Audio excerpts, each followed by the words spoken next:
This is the Troll Patrol. Live. With Justin. Freakin. Welcome to the Troll Patrol. Live. It's a freaking Monday. I hope everybody had a great freaking weekend. Over the weekend, Sparkle sent me the video of her roller skating around her apartment to Rush at like midnight. The one that she's wondering why the cops came to her apartment.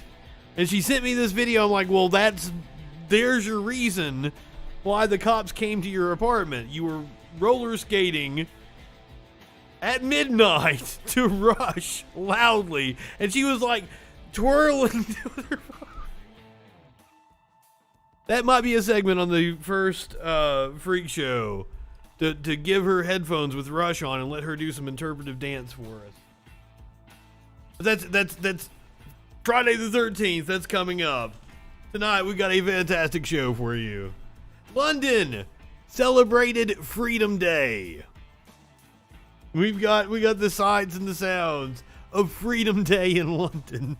In completely unrelated news, the Prime Minister of Britain is going to be quarantining. After being exposed to COVID again.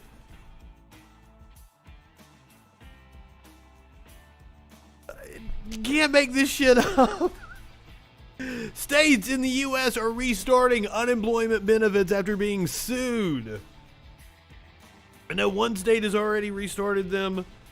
I believe another state has followed suit after a ruling on Friday. We've got this hilarious video of Brian Stelter. Apparently he gets owned. I haven't watched it yet. I'm looking forward to it. A Virginia PTA official has resigned after comments they made. Apparently they were kind of controversial. We got the video. Biden says that capitalism is alive and well.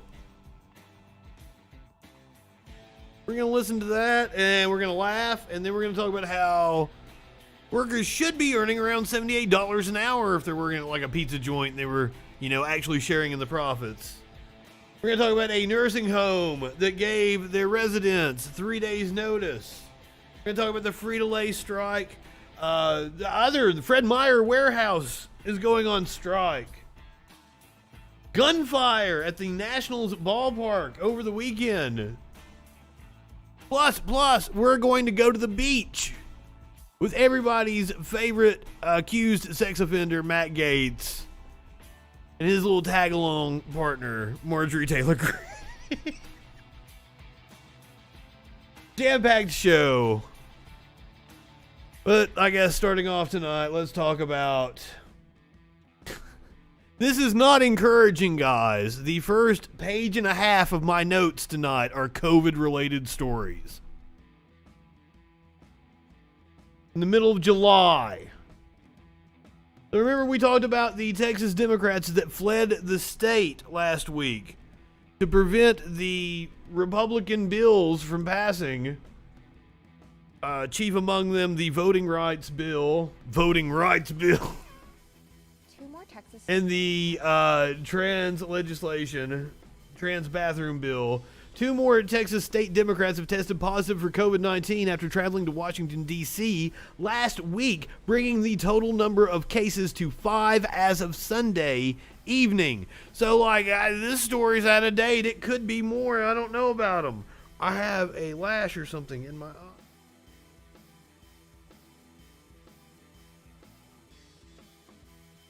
Is really annoying. So the Texas House Democratic Caucus announced the additional positive COVID-19 tests in a statement. The positive cases follow 3 others announced by the caucus the previous day. In light of some positive COVID-19 tests over the weekend, the House Democratic Caucus has decided to go beyond CDC guidance and provide daily rapid tests for all members and staff in Washington, D.C. for this week. I don't know why you need to keep testing. I think you just need to fucking quarantine. As part of this precautionary testing, today 2 additional members who were fully vaccinated tested positive. The caucus continued, saying that all of the members who tested positive either do not have symptoms or have only mild symptoms and feel good. Yeah, Ted Cruz is one to talk about people leaving a state now, isn't he? I wanted it, my fucking Windows isn't working, and I can't open a Windows Explorer or anything. I had a fucking meme where they were mocking Democrats being maskless on it was right wingers mocking the Democrats that were maskless on a plane. I think it was Rand Paul, because he's been pushing hard to lift the mask mandates on planes. So they were really getting by, because it's a private charter plane. They were all vaccinated, but fucking they were pushing this like, oh, look at how hypocritical these Democrats are. They're all on a plane unmasked. And then look what happened. They shouldn't have been unmasked. Sunday's statement did not include the names of the caucus members who tested positive, but State Rep Trey Martinez Fisher confirmed that he was one of the 2 members who tested positive on Sunday. The 5 Texas Democrats who tested positive used rapid tests, which provide results in several minutes, but are not considered as accurate as PCR tests, which take longer. The members will take a PCR test and take measures to isolate for 10 days, followed by a subsequent test afterward, the newspaper reported. VP Harris made a trip. This is completely speculation on Fox News' part. The VP's office says that it was a routine visit. However, Fox News is speculating that she went to Walter Reed following her meeting with the Texas State Democrats. Vice President Kamala Harris is going for what a White House official told Fox News is a routine doctor's appointment at Walter Reed Medical Center on Sunday. Now, Sunday seems suspicious unless you're the vice president. I could see the vice president being scheduled for a routine visit on a Sunday. Visit to the Bethesda, Maryland, but the timing is coincidental. Visit to the Bethesda, Maryland hospital comes after she met with Texas Democratic lawmakers on Tuesday. 3 of the Democrats had tested positive for coronavirus, with 1 testing positive Friday night and 2 others Saturday morning. Fox News asked Harris' office if the vice president is showing any symptoms of COVID-19, but they did not immediately respond. On Saturday, Harris' spokesperson, Simone Sanders, said that Harris has not been in close contact with the infected lawmakers. Harris's visit to Walter Reed came as she tweeted a warning about the Delta variant of the virus. Delta variant is no joke. Get vaccinated.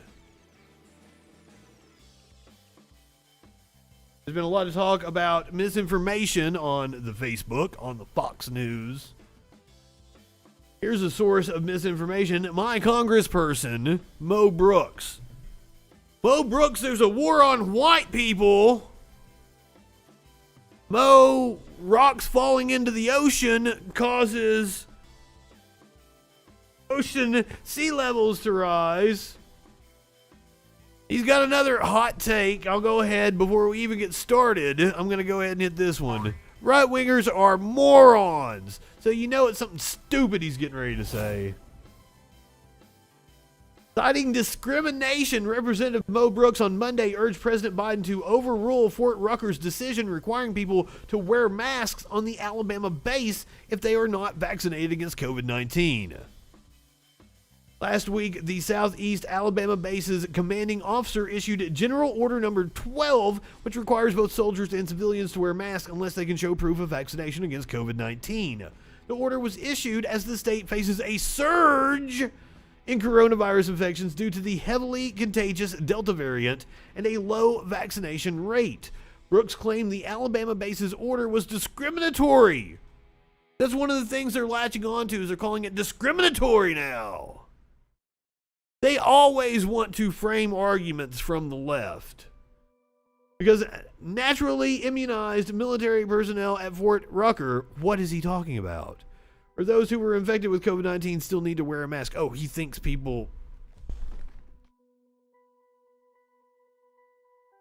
Yes, you develop antibodies, but they do not last that long, a couple of months. The congressman also suggested, without evidence, that it may be proven that wearing a mask is harmful. Now, I had a knockout, drag out,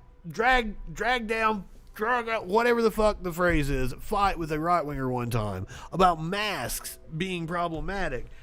Turns out what he was talking about is there are people who wear the same mask every fucking day and don't wash it.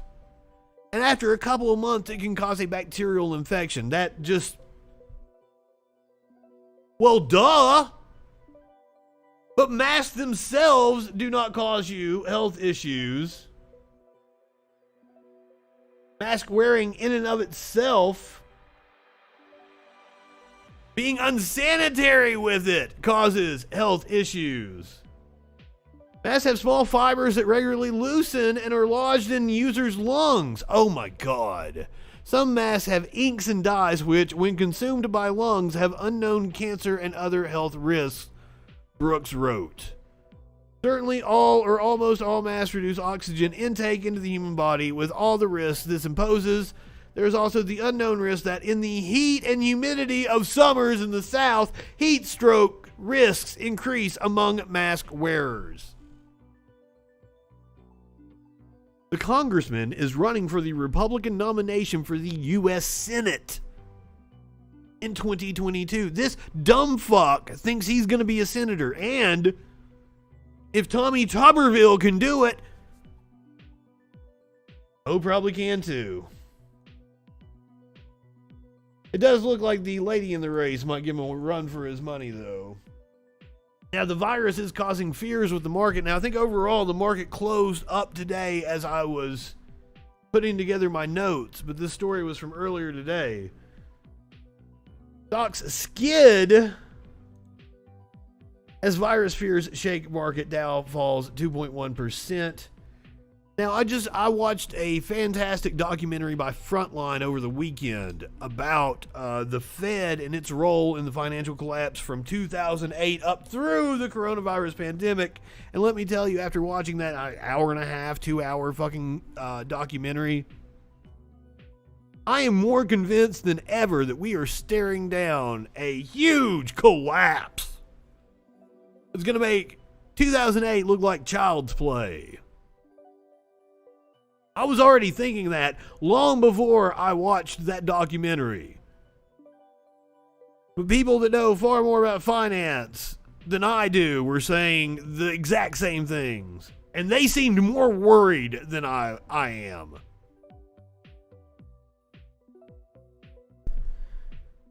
Resurgent pandemic worries knocked stocks lower from Wall Street to Tokyo on Monday, fueled by fears that a faster spreading variant of the virus may upend the economy's strong recovery.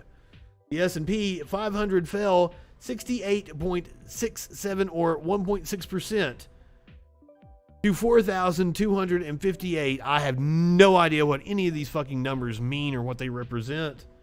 After setting a record just a week earlier.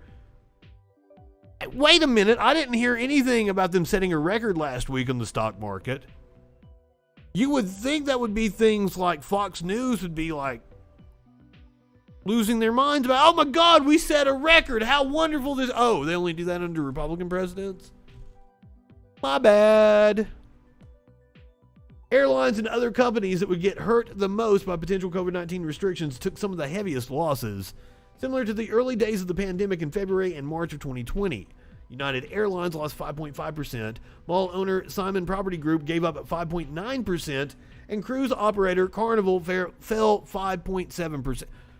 How are cruises even still a thing? The selling also circled the world, with several European markets sinking roughly 2.5% and Asian indexes down a bit less. The price of benchmark U.S. crude, meanwhile, fell more than 7%. Hey! Crude fell! Right-wingers, isn't that what you want? Normalize those gas prices. Increased worries about the virus may seem strange to people in parts of the world where Masks are coming off or already have thanks to COVID-19 vaccinations, but the World Health Organization says cases and deaths are climbing globally after a period of decline. That's the problem. We did see a fantastic period of decline, and more decline than what the models expected, but it rising now in July was not expected. We don't know what's going on still. Even in the U.S., where the vaccination rate is higher than in many other countries, people in Los Angeles County must once again wear masks indoors regardless of whether they're vaccinated, following spikes in cases, hospitalizations, and deaths. And oh my God, we are seeing the 3-week average skyrocket. WWE just started their live shows again on Friday. I just finished watching the pay-per-view from last night not that long ago. Roman Reigns, who had leukemia, walking by all these unmasked fans. Concerts are starting back. Bars are packed. Holy shit, I am really, really worried about what it's going to look like in another month. And one of the big things taking place over the weekend is London clubbers see in Freedom Day at Fabric of Reopening that it's unreal. I'm sorry, that was I was trying to reword the title of the Guardian article as I was reading it, and that didn't work out very well. As Sunday night turned into Monday morning, the London nightclub Fabric threw open its doors for a night of clubbing unlike any seen at the venue since March of 2020. Billed as an immersive world of artistry, expressiveness, and innovations, the underground electronic music that sounds like a Molly orgy to me. No, don't have any issue with it. Was attended by hundreds of young ravers at venues across England, at least a dozen similar Freedom Day club nights, leading to scenes of stuffed clubs and scores of people queuing outside the venues. I keep thinking, is this illegal? Said Jake Jeffrey, 24, a recent film and TV graduate from University of Nottingham. It should be. It should be. Their first time inside a club in ages. You can have a night out.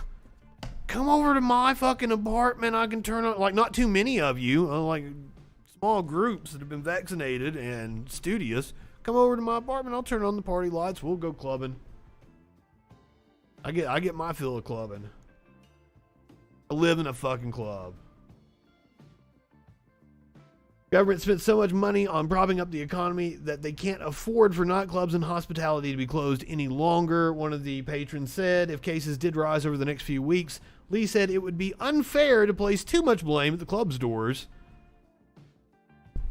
You're right, it's the government's fault. No point were clubbers asked to present proof that they had tested negative, and vaccination passports were not required. Government guidance encourages use of the NHS Contact app, but it will not be a legal requirement, and the same goes for showing proof of being vaccinated.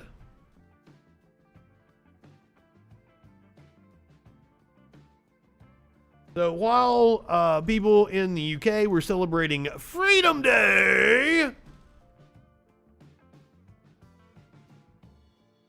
my club scene's right. Look. Do you want me to turn on the fucking party lights? I'll make it a club in here. You see my sound system. My neighbors hate my guts. That's where the club scene is. It's in my apartment. That's why I don't have to go out. Like, haven't been to a club in ages. Shit, that's every fucking night with me. As I'm cooking dinner, I'm dancing my ass off over there. British Prime Minister Boris Johnson agrees to quarantine after COVID-19 exposure. British Prime Minister Boris Johnson will go into quarantine after his health secretary tested positive for COVID-19 on Saturday. The decision came on Sunday. The decision on Sunday came as a dramatic reversal about 3 hours after Johnson's initial announcement that he would take part in daily contact testing pilot rather than isolate himself, which was met with widespread outrage. The news comes as Johnson, who was hospitalized last March after contracting the virus, plans to reopen British society after months of harsh lockdowns, despite a surge in cases now driven by the Delta variant. I'm pretty sure that, like, these people know exactly what's going on, and we're moving forward with herd immunity. And they're like, you got vaccinations now. If you choose not to get vaccinated, that's on you. Herd immunity is our strategy now. It's not about containing it. It's about turning it into what the flu is now. That's something seasonal that we're going to have to deal with. We're going to have to take shots for every year, as opposed to trying to isolate it. Because, I mean, fucking even Canada's like, let's open up the fucking border. Canada reopened border to vaccinate Americans beginning on August 9th. Canadian officials announced today that Canada will reopen its border to vaccinate Americans beginning August 9th. Part of the reopening plan is based on Canada's increased vaccination rate. More than half of all Canadians are now fully vaccinated, outpacing the United States after lagging behind for months. Yes, we did the story about Dallas County reporting that they had reached herd immunity. That's where CPAC was. I am very, very interested to see what fucking happened. But we're not going to know for another week or so. Canadian government officials are now moving towards a new normal, easing travel restrictions in layers. Travelers will have to be fully vaccinated with a Health Canada authorized vaccine at least 14 days prior to entering the country.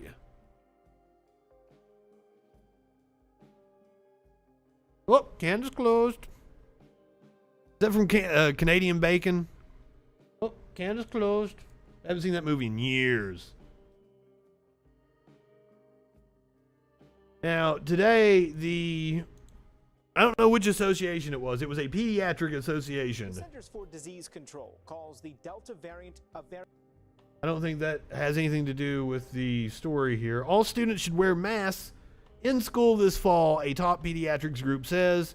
The face mask guidelines from the American Academy of Pediatrics differ from updated school recommendations the CDC announced recently. Now, I need to check because there are two different groups. Ah, shit.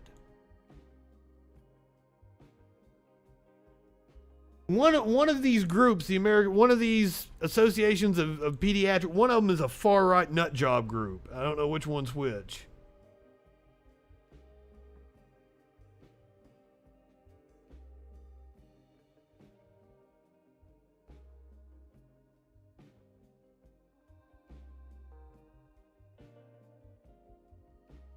I believe this is the reputable one and not the, like, Academy of American Pediatrics, which is like a far-right nut job think tank.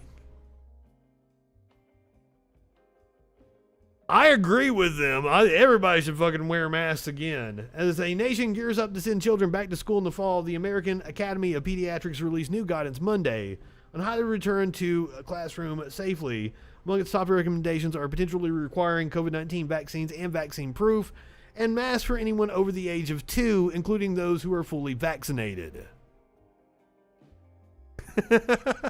Yes, people need their free babysitters. Even though we don't even, the Delta variant is not even all of our concern here. The Lambda variant has been detected in Houston. COVID-19 numbers from Houston Methodist. Yeah, the hospital says it has seen an alarming spike in the number of COVID-19 cases across. Now, on the Dallas County and Houston, they're not in the same like area. They are hours and hours apart. But you know, like, how's Dallas County gonna reach herd immunity? And then Houston ain't reaching no herd immunity. Houston area with a steep increase just over the weekend. In fact, cases are on the rise in all 50 states for the first time since January. And the CDC says we lifted all those restrictions and like 20-something states cut unemployment benefits, and all of a sudden we see a rise in cases? Weird. Those things can't possibly be correlated, right? Unvaccinated Americans account for most of the increase. Let's get straight out to Stephanie Whitfield live at Houston Methodist. Stephanie, are most of the cases at Houston Methodist also the unvaccinated? There are children on ventilators. In my state, in Missouri, I believe in Texas, in Louisiana. The first case of the Lambda variant, which is already the dominant strain in Peru. Now, no. Let me be perfectly clear. I don't give a shit about your children. I don't like kids. Fuck kids. No, don't literally fuck kids. Don't do that. That's not good. I don't like children.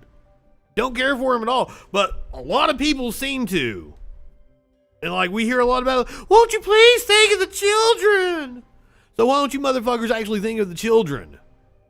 Not you motherfuckers in my chat. You motherfuckers are cool. Houston Methodist is seeing the sharpest increase in COVID-19 patients since last summer. Hospital CEO Dr. Mark Boom says 85% are infected with the Delta variant. But really over the last 7 days, we've seen things change. The dude's name is Dr. Boom. It might have been Boone. I might have misheard it, but it sounded like she said Dr. Boom. Like every time I was going into a room to see my significant other, I'd be like, here comes Dr. Boom. Changed dramatically. But unlike surges last summer and winter, the rise right now is impacting a specific population, people who have not been vaccinated. Dr. Maria Rivera with Harris County Public Health says that's true with mild cases too. We're seeing a lot of young people getting infected, so people that are less than 40, and we also know that those are the people that have the lowest rates of vaccination. At Houston Methodist, 10% of people hospitalized with COVID. I just am I the only one that sees that they're going to send a whole bunch of unvaccinated children to school with these highly contagious variants? Like, we're talking what? A month? A month and a half from now? Like, all the schools are going to be back in session? Like, does nobody else see this? Like, is it like... Please tell me I am freaking out over nothing. Please. I'm going to be sitting here in my living room. I don't have to go outside unless I want to. I make money sitting right here at my computer. I get my groceries ordered. I'm fine. But it don't look like it's good out there. And I want to be able to go back out there. I like being out there. But it seems like the old guard is going to suffer, like having CPAC in Dallas County. It seemed like they're going to kill the Republican voter base off. I think we might even have somebody that says that in one of my clips that we're going to play here in a little while. They're literally killing the Republican voter base off. And I mean, maybe that's why they're so concerned with passing these voter restrictions in all these states, because it's going to be thin fucking margins. Vaccinated. But most breakthrough cases Corbin might have said that. Immune systems from cancer or organ transplants. Dr. Boom says 90% of severe cases are people. Dr. Boom. We're watching every day as 30 people are getting admitted, knowing that sadly over time, 2 or 3 of those individuals may pass away. Dr. Boom, that is awesome. Like, I would be walking in like my lab coat into the bedroom and be like, are you ready for Dr. Boom? And I would make my significant other call me doctor. I earned that title. You call me Dr. Boom. According to the Texas Medical Center's online dashboard, about 9% of ICU patients have COVID-19. And I know doctors are watching that number closely as numbers continue to rise. Reporting live in the medical center, Stephanie Whitfield, KHOU. Well, at least we still have the ICU capacity. They've gotten way better at being able to treat it. But hey, people aren't protesting about vaccines, outside of colleges and shit as we get ready to send students back, right? That isn't happening. No. If you attend a Wake Forest University, you will need to roll up your sleeve to get the COVID-19 vaccine. ABC Sarah Mastori has more from students who have mixed reactions on this new requirement. Why?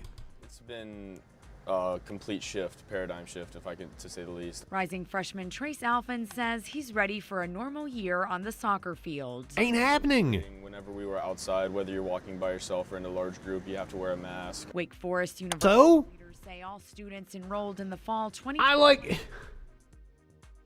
It's such a privileged thing. You have to wear a mask to save people's lives. You have to get a fucking shot in your arm to save other people's lives, to save thousands, hundreds of thousands of people.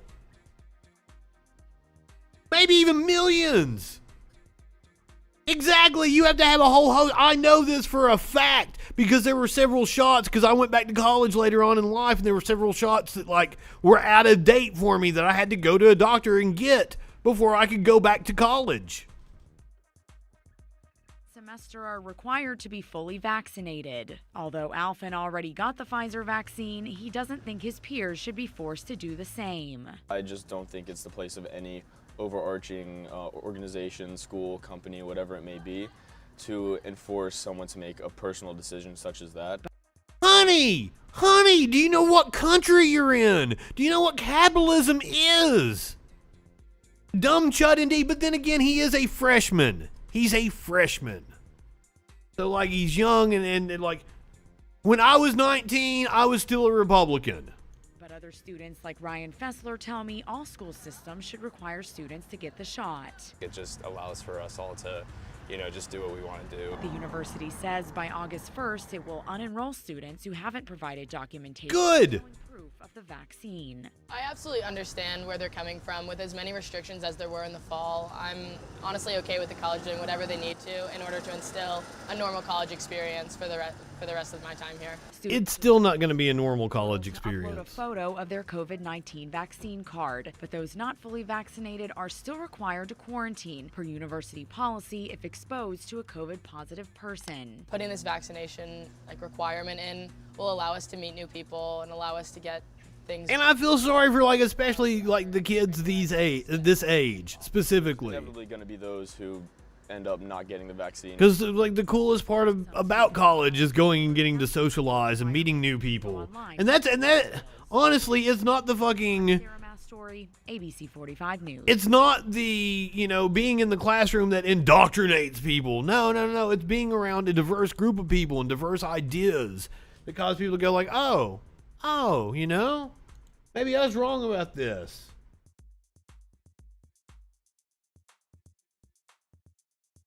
You know who changed their mind about being wrong? This fucking anti-vaxxer is no longer an anti-vaxxer, so let's hear her story. The things we share tell a story. It started when my husband and I started trying for a baby. Voices for vaccines. They found a 9-hour docuseries on vaccines. I was traumatized. It took 2 years, but in 2019, Heather Simpson did what many do nowadays. She shared. It was a very long post, and it just got shared hundreds and hundreds of times. She kept sharing. Everything I shared from that point on got a ton of shares. An anti-vax influencer. Facebook polls, t-shirts, even a measles costume for Halloween. I thought, what could I do to make the people that hate me angry?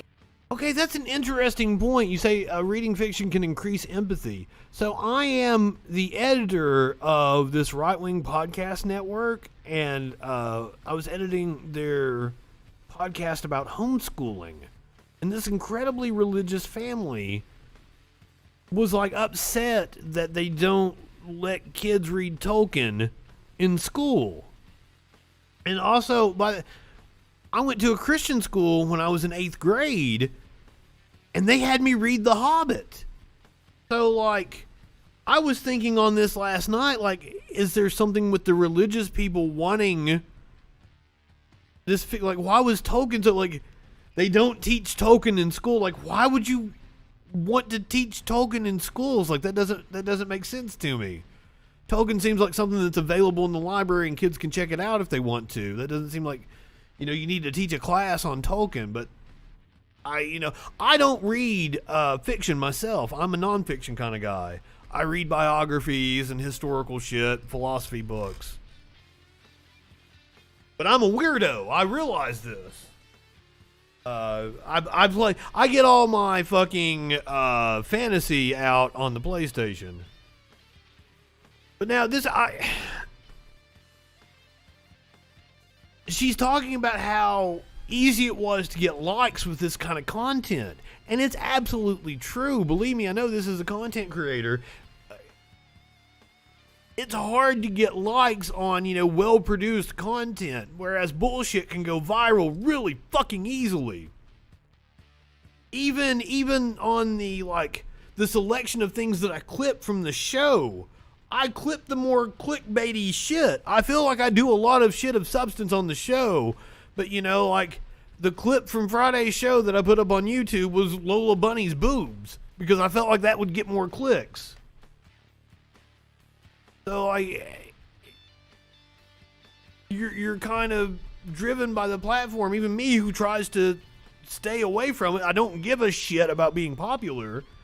But also, I want to break through the algorithms on YouTube. And right-wingers are really obsessed. They love coming to my channel and being like, this video only got 10 views. Well, you're ignoring the one that got 4.5 million next to it. What the hell is wrong with you? You're making fun of me for not having a lot of views. You have 6 subscribers. What the hell? It's really weird. They are very, very concerned with views on the right. I'm not. So, yeah. The thing about the lie halfway around the world while the truth is lacing up its shoes. It's true. That's another thing. You need to be wary. The narrative about Cuba that came out right after the story broke. It's all over Fox News. And I want to start looking at things in a context of okay, I need to evaluate this in whether it is helping or hurting the status quo. And more than likely, if it's helping the status quo, I'm against it. And if it's hurting the status quo, I'm for it. And that's kind of the way, whenever I get right-wingers call in from now on, I'm going to try to break that down. Like the dude that was so obsessed with Antifa the other day. Are you concerned with helping the status quo or hurting the status quo? Because I feel like you are on the side of taking down the status quo. And I am almost positive that Antifa and BLM and any kind of social movements are seen as threats to the status quo. Especially when all their critiques of Antifa or BLM are leftist critiques. That's the weirdest thing that I get from all these right-wingers. They want to call and they want to critique the Democrats from the left and say, oh, well, you should give up on being a Democrat because they didn't fight for Medicare for all or whatever. Well, shit, I can't let the Republicans win because we've seen just in the first 6 months of the Biden administration, they initiated a policy that cut child poverty in half. They've got the power to do it. We just have to empower the right people. Are the Democrats the right people? Not all of them. Fuck no. I don't know. I got off on a tangent there. This is the kind of shit that I talk to myself about when I'm in the shower. That was fall of 2019. Months later, COVID-19. I was questioning COVID. I was questioning the mask requirements. Until the numbers kept rising. Ma'am, you didn't even have to tell me that. Just looking at you, I could tell that you were questioning COVID. Stepped back and disappeared into my own little world after that, which led me to be able to read real science. In April, she got her first dose of the Pfizer vaccine. Her body did not react well. And so the doctors won't let me get the second one. I started being vocal on TikTok and things like that, and that's actually helped people. If you get it, that helps us to achieve herd immunity. For people like her and her 3-year-old daughter. That one? Looking back. It was like I thought I was some authority on the subject. I was so confident. Her story's done a 180. Kiss me, I'm vaccinated. And they were completely fine. She is. Now she's trying to sell shirts on the other side. She's trying to grift on the other side of it, isn't she? God damn.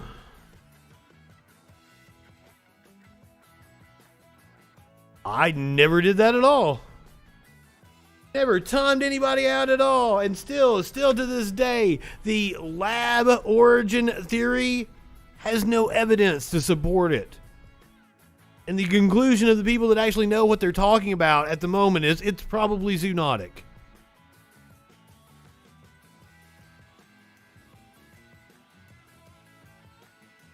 But hey, let's hear from Fox and Friends, because, you know, they're a source of good vaccine information. Apparently this segment got a lot of views. Oh, here it is. This is not a hill to die on. Work out the odds and decide appropriately, or there will be more Democratic voters in 2024 just based on mortality outcomes. Exactly. Back to the future, as now we're hearing in Las Vegas, in Los Angeles County, it's time to wear a mask. Jerome Adams comes out and says we'll wear a mask.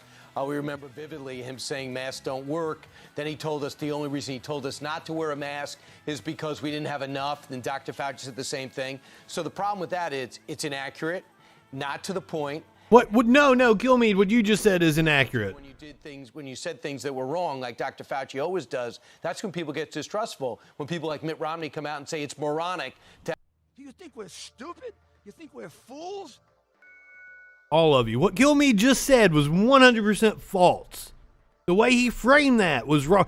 Little nuggets of truth strung together. Have any questions about the vaccine? People get a little ticked off when they're put down, and then when you don't bring up the fact that there can be after effects of it, and you hear, especially with kids, with this swelling of the heart, and we've had people on here, that's not misinformation that I want Facebook to take down. That actually happens sometimes, and when people don't acknowledge that in power, that makes the average American who cherishes freedom say, I'll make my own decision, thank you. Well, here's the thing, and one of the CDC officials said yesterday, look, the pandemic right now is really just with people who have not been vaccinated. Thank you. 99% of the people who have died have not been vaccinated. And so what they're trying to do is they're trying to make sure that all... Sure would be a shame if there was a network spreading false information about vaccines and COVID.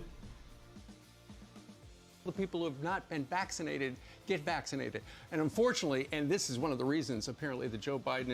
If you want to get pedantic, technically the thing about the mask, like they did have their reasons, like we didn't know how effective masks would be because we didn't know how airborne it was. Technically he did, but there was concern about them making a run on surgical masks and N95s that would be needed for medical personnel. So they did want to, in their messaging, downplay it. That's not a lie. The administration's been very, very frustrated. They have not been able to get Facebook to get rid of some of the disinformation. The disinformation is online.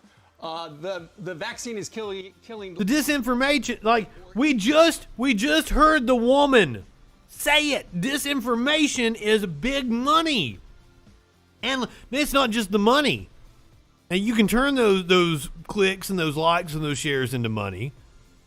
But like that woman was also like enjoying the fame, the influencer status. Changes your DNA, or they're little microchips. None of that is true. Right, and so that's why you have... Hey, you enjoy myself. Are you really this stupid? Like, I'm happy to educate you on what's going on. Like, you're asking a question that is irrelevant. If people who are vaccinated are no longer at risk, why do they care if others get vaccinated? Because that's not true. People who are vaccinated are not no longer at risk. Do you understand that? What you're saying is false because right-wingers are idiots. Nobody is lying to the American people. You're the one that's lying. You're an idiot. Plain and simple. We live in a society. Because it's going to kill a whole bunch of children. There are children on ventilators in my fucking state right now. Vaccinated people who are old and still have medical conditions can still get the virus and die. the vaccination efficacy rate is just to curb your chances of getting severely ill. We are still living with it. And if it mutates into something more dangerous that the vaccines can't protect against, it becomes my goddamn problem again. So I really wish idiots like you Enjoy Myself would educate themselves on what the fuck is actually going on and stop trying to spread misinformation.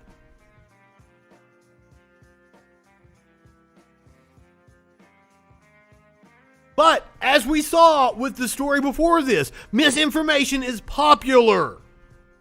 It's a hell of a lot easier to get people to jack you off online if you're spreading bullshit that they want to hear, as opposed to telling people what they don't want to hear, but is actual truth. Washington, this continuous message, misinformation. And the Surgeon General, I didn't know this, he said that he lost 10 people in his family from COVID-19. And he says... You are lying. Fauci never said that. You are an idiot. You are an idiot. Do you get that? I just explained what the CDC position was. Explained it in great detail. You are lying. And apparently, you're really concerned with people lying. That's one of the things that I don't get about right-wingers. Like the Don't Unfriend Me guy.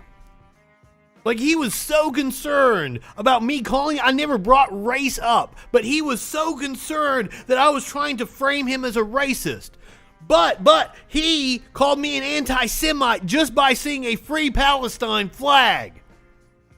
He was able to call me a racist with no thought whatsoever to it. Just like right-wingers will accuse people of lying when they're the ones lying. Just like the dude that called in the other day that was so concerned about Antifa violence. And I pointed out that the dude that he was citing about Antifa being violent was the one helping violent groups. That's why we call right-wingers dishonest actors. You're disingenuous. You're not having a good faith conversation with us. You don't actually give a shit about lying. You don't actually give a shit about racism.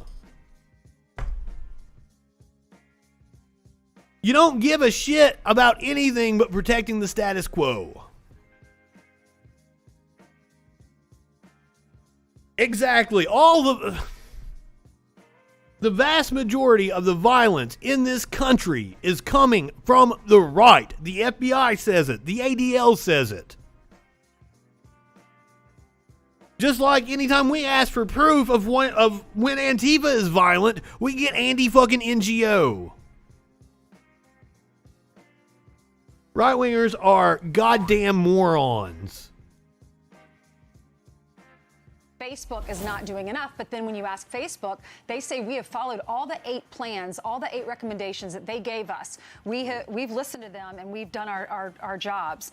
58% of the folks that are getting COVID, that have COVID now, that are not vaccinated, 58% of them have the Delta variant. Right. So that's the one that's so contagious and it's spreading throughout the country. But it's not more dangerous. Also, they said that if you had... It is like 1,000 times more of the viral load. It is more dangerous. Killmead is an idiot. COVID last year, you're not protected from this. It's like every year the flu changes. Who said that? The CDC. Because they have not proven that the antibodies disappear when they get in your T cells. They have not shown that people who have the natural immunity aren't even better protected than those with the vaccine. You still have the natural immunity to the first COVID. This is the Delta. This is the... You Enjoy Myself. That is not... You quoted. You said masks are ineffective. That was what you quoted. This is what you said. Masks are ineffective. That was your actual quote. Now you're changing. Now you looked it up. There's no reason to be walking around with a mask. That's not masks are ineffective, because Fauci never fucking said that. You're a liar. You even proved you lied. Yes, at the time, there was no reason to be walking around with a mask on because we didn't know it spread as airborne as what it does. That's why they were telling you to wipe things down and wash your hands. They thought it spread on surfaces. They were wrong. They updated their recommendations when they found that out. To say they are lying is a lie. It is to paint something as something that it wasn't in service of a lie. You are the liar here.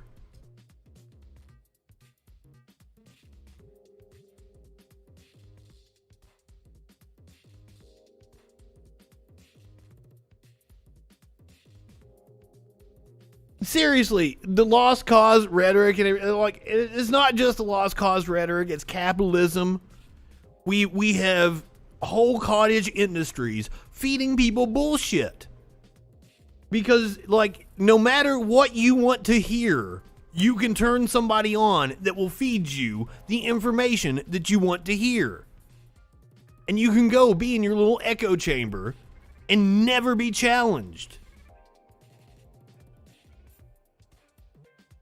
The fourth version, this is the Delta version. So that's the worry, is all the people who have not gotten vaccinated, and there are some people who have a reason they can't get vaccinated. I've got a friend who, when she gets the flu shot, is paralyzed for a week or two. That kind of person does not get it. People who are pregnant are reluctant to get it before the baby comes. And so there are people, but everybody else, if you have the chance. Justin is above the fray. Justin doesn't have any corporate sponsorship. Justin doesn't feed anybody bullshit. Justin doesn't say Fauci said this and then argue with a straw man. Justin plays exactly what the right-wingers are fucking saying and deals with exactly their argument. You will never see that. You will never see that on a right-wing streamer site. They don't actually deal with what the left says. They have to paint a straw man of the left because they can't win on the merits of their argument.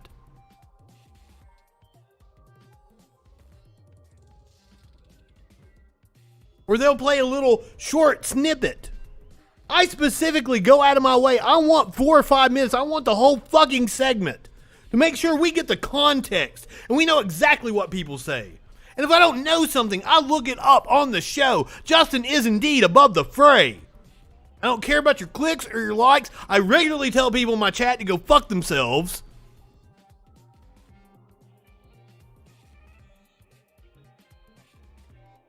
I don't know. What is the policy on pregnant women? Is a vaccine something you're supposed to take while you're pregnant? I have no idea about that.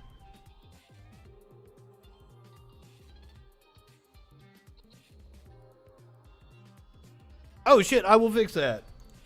Get the shot. But if it'll you save don't, your life. Thank you, Stark Raving. Oh, we were at the end of that clip.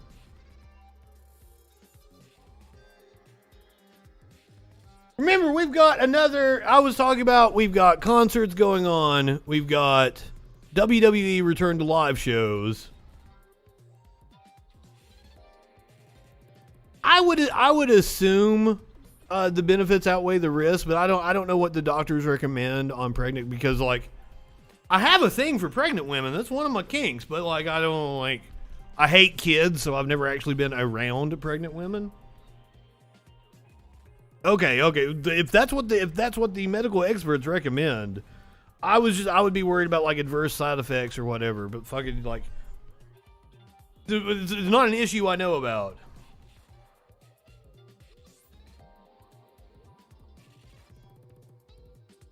Yeah, everybody should be able to see everybody. What's up, Stark Raving? No, they were responding to "You Enjoy Myself," weren't they? Or he pops in a lot, so people might have just been ignoring him. Well, I wouldn't trust what you say in the chat anyway.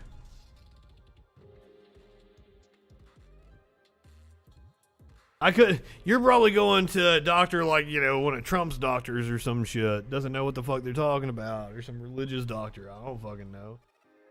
2 athletes have tested positive for COVID-19 inside the Olympic Village. Less than a week before the opening ceremonies begin at this year's Tokyo Games, at least 2 players on the South African soccer team have tested positive for COVID-19. This is just the players. There's other people that have tested positive. 2 players, I'm not even going to try out of respect for them, are the first athletes to test positive for the coronavirus at the site of the Olympic Village in the Japanese capital. A video analyst for the team also tested positive. All 3 have been isolated along with those who were in close contact with them. Organizers for the games did not name the athletes but said they were non-Japanese. Their test results were confirmed by the South African Football Association. I would assume we're going to get a lot of this in the next week. As well as, right-wingers just being stupid about the Olympics going on in general. Anything they can, bitch about, they're going to. Naomi Osaka knocks Megyn Kelly for tweets that spew negativity about mental health. Tennis star Naomi Osaka took a shot at conservative pundit Megyn Kelly after Kelly accused Osaka of not being genuine about her recent decision to not conduct media interviews, citing mental health concerns. Why is it any of Megyn Kelly's goddamn business? Kelly criticized Osaka for being on a series of magazine covers, but Osaka said those issues were produced well before her break. Seeing as you're a journalist, I would have assumed you would take the time to research what the lead times are for magazines. If you did that, she doesn't care. It's whatever she can get. She's a podcaster now. She's in the internet world. It's all about fucking clicks. It doesn't matter. She's not a journalist. Megyn Kelly has never been a journalist, I don't believe. Was she? She was a commentator when she was at Fox News. She was a commentator at NBC. If you did that, you would have found out I shot all of my covers last year, Osaka said. Instead, your first reaction is to hop on here and spew negativity. Do better, Megyn. Yes, do better, Megyn. Late last month, Osaka withdrew from the French Open to focus on her mental health. Oh, wait a minute. This isn't even an Olympic athlete. I'm sorry. I don't know anything about sports. Didn't know which footy ball we were talking about. Kelly was discussing Osaka on Monday on Twitter with Clay Travis, a conservative sports pundit. That she's too introverted to talk to the media after tennis matches, Naomi Osaka has launched a reality show, a Barbie, and now is on the cover of the SI swimsuit issue, Travis tweeted. Please help me sue Gwyneth. She stole my pussy candle idea. If you don't know what I'm talking about, go to my YouTube. Apparently the link's wrong in Twitch. It's youtube.com/Justin Freakin.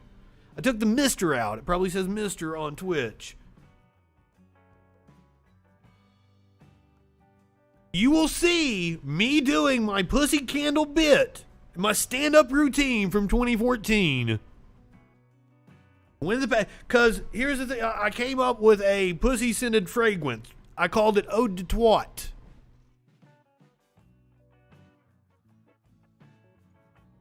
Why everybody's going to YouTube? Why are you guys going from Twitch to YouTube? I'm so confused. Yes, nobody should have the ability to be a public health hazard. She came out with hers in like 2017, 2018. Mine was 2014. Well before it. And also, fun fact, apparently Elton John is like the biggest buyer of pussy candles. Why would Elton John buy pussy candles? It doesn't make any sense to me.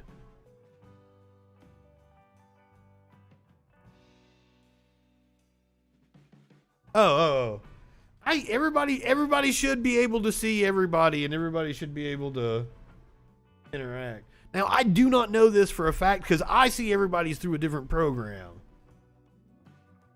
I am not on Twitch. I'm not on YouTube. I'm not anywhere.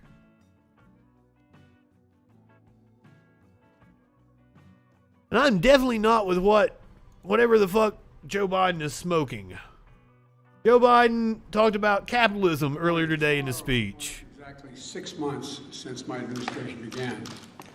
I think it's a fitting moment to Rocky. talk about the economy, where we were 6 months ago, what we've achieved since then, and what I believe we've.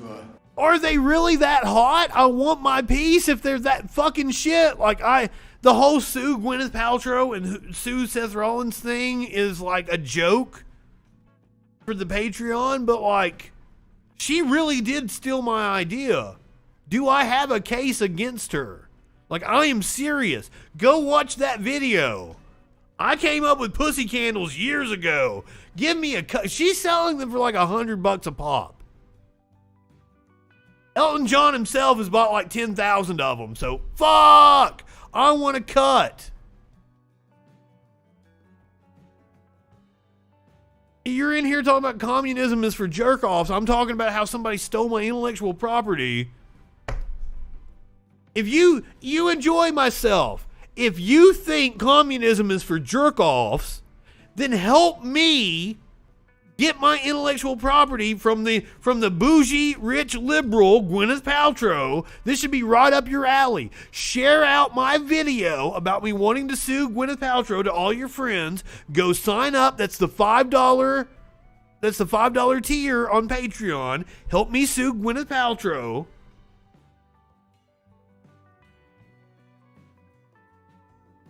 Share it out with all your friends. Because let me tell you, big tech censors me. Buddy, if you don't think big tech censors me, I can show you the numbers. I'm not just shadow banned everywhere. I'm banned. That's that capitalism for you, sir. And you look at this. I put on a hell of a show. So you should help me break through the big tech censorship. You should help me be a better capitalist. Help me sue Gwyneth Paltrow. Share out my shit so all your friends see my videos.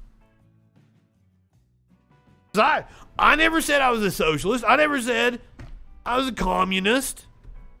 I get on here, I tell people what communism is, I tell people what socialism is, I correct misinformation from idiot-ass right-wingers.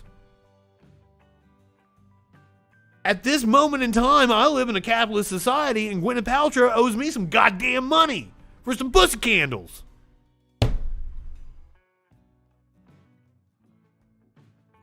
You enjoy myself. Are you going to put your money where your mouth is? Literally, if you're a capitalist, put your money where your mouth is, bitch. Share my shit out and go ahead, sign up for the $5 tier on Patreon. That's the Help Me Sue Gwyneth Paltrow. I believe where we're headed. Before I took office, there was a lot of folks making some pretty bold. What a dumb name for a and I'm Joe Biden. The last time we had played a part of his speeches, like the last 10 times, I've not paid any attention to anything he said. If I have, it's just been to mock him. But seriously, Goop, that is the dumbest name for a product ever. And even like, I don't know what she called, scent of something or other. I knew it at one point in time, what she actually called the candle. I could come up with a better name for the candle. And my idea was that they would actually be shaped like a vagina, so that when you finish burning them, they'd look like a freshly fucked pussy, all floppy and sloppy.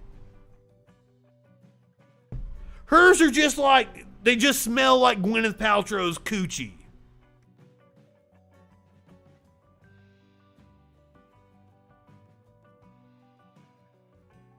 You guys have got me all fucking tore up about Gwyneth Paltrow. I can't, like, one, I don't like her. And here's the thing. I had a crush on her. She might be like my first celebrity crush. We're talking like 95, 96, 97, sometime in that range. I was all about me some Gwyneth Paltrow. Do not like her at all now. And she stole my idea. Oh, I can't believe she hasn't been there already, other than the fact that she thinks she's above it. Brett or Eric, whichever one it is in the humidor, I don't fucking know. I get the Weinstein brothers confused. They're way too below Gwyneth. Brett is way too far below Gwyneth. If there was somebody, she's already been on Russell Brand's show, hasn't she? She had to have been.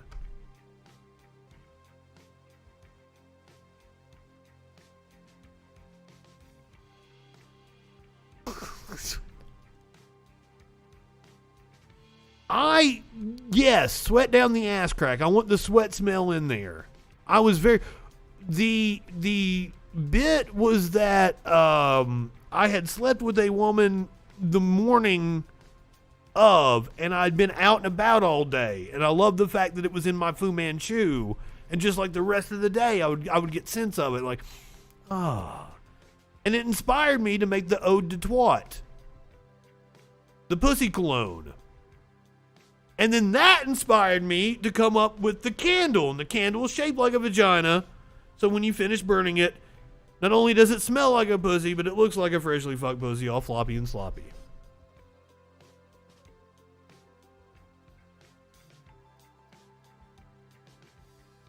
Where do I need to mod you at? Things would turn out. You might remember some of the predictions. Are you talking about YouTube or Twitch? If I became president, we'd quote, see a depression, the likes of which we've never seen, end of quote. Well, it's true that the economy was sputtering before I got here, adding only 60,000 jobs per month for 3 months before I was sworn in. But now, 6 months later, we've changed that.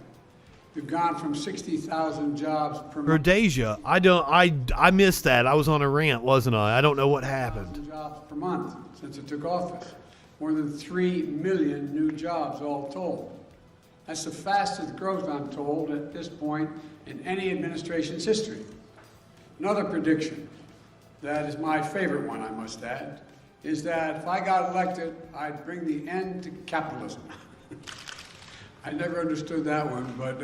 Me neither! Anybody saying that was dumb as fuck. In my administration, the U.S. economy has experienced the highest economic growth rate in nearly 40 years. And we know we Boom, mod. Launch a wartime effort to get the America vaccinated and pass a powerful American Rescue Plan. We did both those things. And now the forecasters have doubled their projections for growth this year in the economy to 7% or higher. In fact, the U.S. is the only developing country in the world where growth projections today are stronger than they were before the pandemic hit. At the same time, companies across the country are giving workers a raise, unusual thing. And the number of new unemployment claims... Now that is true. ...half since I took office. And by the way, 2 weeks ago, I issued a major executive order promoting fair and open competition, which is the cornerstone of... Also, workers are getting a little hard-assed about it. Like, we're going to talk about some of those stories here in just a second, and I'm happy to get to cover that. American capitalism. Banning non-compete clauses that suppress workers' wages, lowering the price of things like hearing aids, prescription drugs, internet service, along with dozens... Now, when he says lowering the price, it's neoliberal speak for, like, we're going to do some kind of government program to throw money at a private entity. Serious progress to ensure that the government could do it cheaper. For the good of the American people. That's my position. If there's anybody new in here that does not know my position is certain industries should absolutely be nationalized. It's a case-by-case basis. The energy industry, completely. Coal industry, any oil production, all of it, nationalized, period. End of story. If you want to have, restaurants in a local area, a form of capitalism where there's shops and shit locally competing in micro instead of the macro, I'm down with that. But okay, I am not down with the fact that you go to every goddamn city in the country now and they all look exactly alike. There's a Walmart, a TGI Fridays, you've got the same goddamn shit everywhere. I don't like your chain restaurants. I don't like your strip malls. I think they're a blight on society. I think we need whatever governmental policy that keeps capitalism in very, very closed bounds. And that we need to, first of all, that libertarian policies do not work at all unless you have your monopoly money. Because like even Nozick's critique of his own philosophy, the father of modern libertarian thought, said you can't have anything without initial just acquisition. That if anywhere down the line a contract was invalid through theft or deception, none of the contracts were valid. So that would mean all of our current contracts and societal structures are invalid. I would agree with that notion. So in order for you to live in this libertarian utopia, you have to tear it all down, start from scratch, and give everybody like the monopoly scenario where everybody has their, two $500 bills or, two $100 bills and your 520s and whatever. And you get your $200 every time you pass go. Everybody needs to have their basic needs met. In order to achieve actual freedom, people need to have the mobility to do, what the fuck they want, whether they want to go to school to be a doctor or whether they do want to go work in the service industry. And if you give people a solid safety net, a robust UBI, a Medicare for all, a strong Social Security, you do that, you allow people to be more innovative and you make them more nimble. And then these kids that might have slaved away in a fucking McDonald's instead of going to school had the fucking cure for cancer or AIDS in their head. Get a chance. Everybody gets a fair fucking chance. That's what I want. Everybody having a fair fucking shot. And right-wingers will always point like, well, there's problems or there's programs or there's welfare for those who need it. No, fucking try to go and use one of those programs. It's a bureaucratic nightmare. It is the absolute worst of government. I also think making those programs far more robust and hiring more people in the government sector helps keep the private sector honest. If you can go get a job at the DMV making $25 an hour where you stand around most of the time, that's cool. And also, if you've got a job at the DMV where you're standing around most of the time, that means if I go into the DMV, I don't have to wait very long.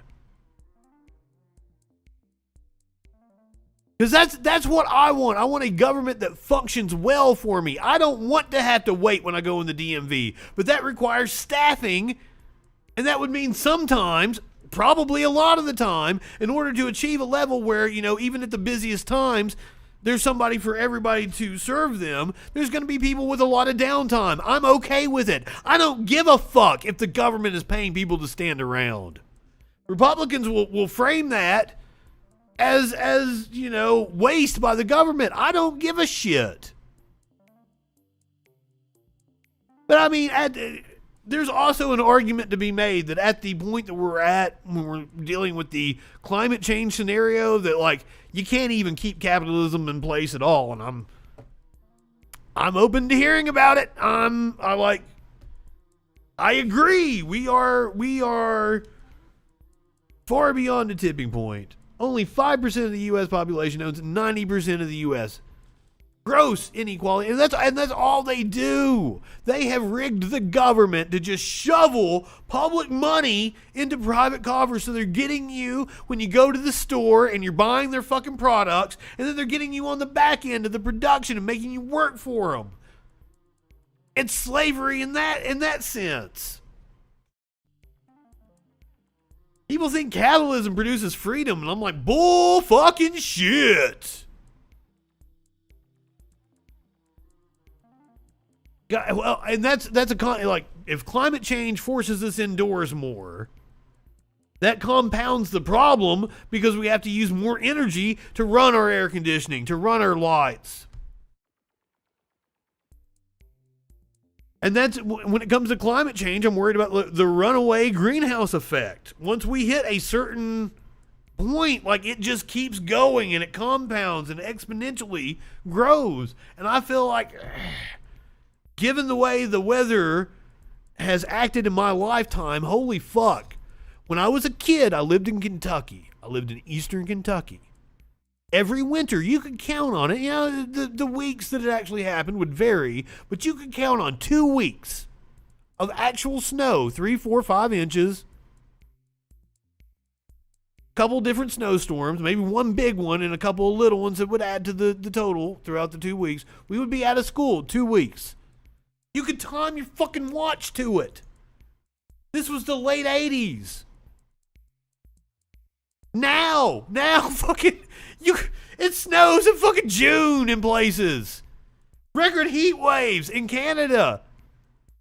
And like the dude from the AccuWeather, he like a fucking paid shield. And anybody that ever points out a meteorologist to you, I will point out that meteorology is a broadcasting degree. A meteorologist usually doesn't know their ass from a hole in the ground. And I've been in the broadcasting business for almost 20 years, and almost every meteorologist I've ever met has been a hard right fucking nut job. And that blows my mind. The last one, we're cool now. We're cool. I actually messaged him the other day, asked him, he's a financial advisor. He's not even in meteorology anymore. We're cool. But one time we had he paints himself as a hardcore Christian now, and he was bashing welfare recipients. And God, I can't remember what I said. I'm like floor director working the camera. We're in a break in the show and like having these kind of discussions. And he's bashing people on welfare, and I can't remember how I phrased it, but made some point about like it's not very Christian of you or whatever. And he was like, I'm gonna come down there and throw you through this wall. I'm like, well, that's also not very Christian of you. And like the anchors are just like, and then I'm like, 5, 4, 3.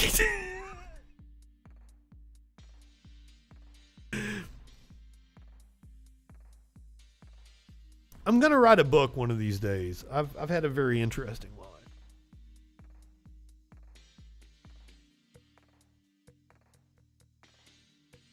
You guys like Walmart? I don't shop at Walmart. I haven't shopped at a Walmart since 2007, and even then, this has been denied.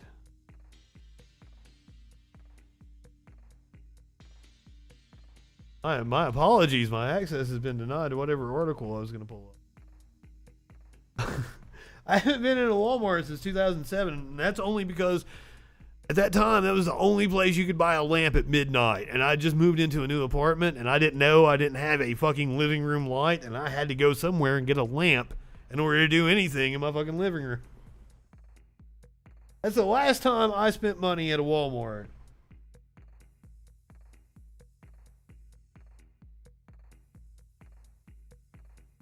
This is the lead into the story.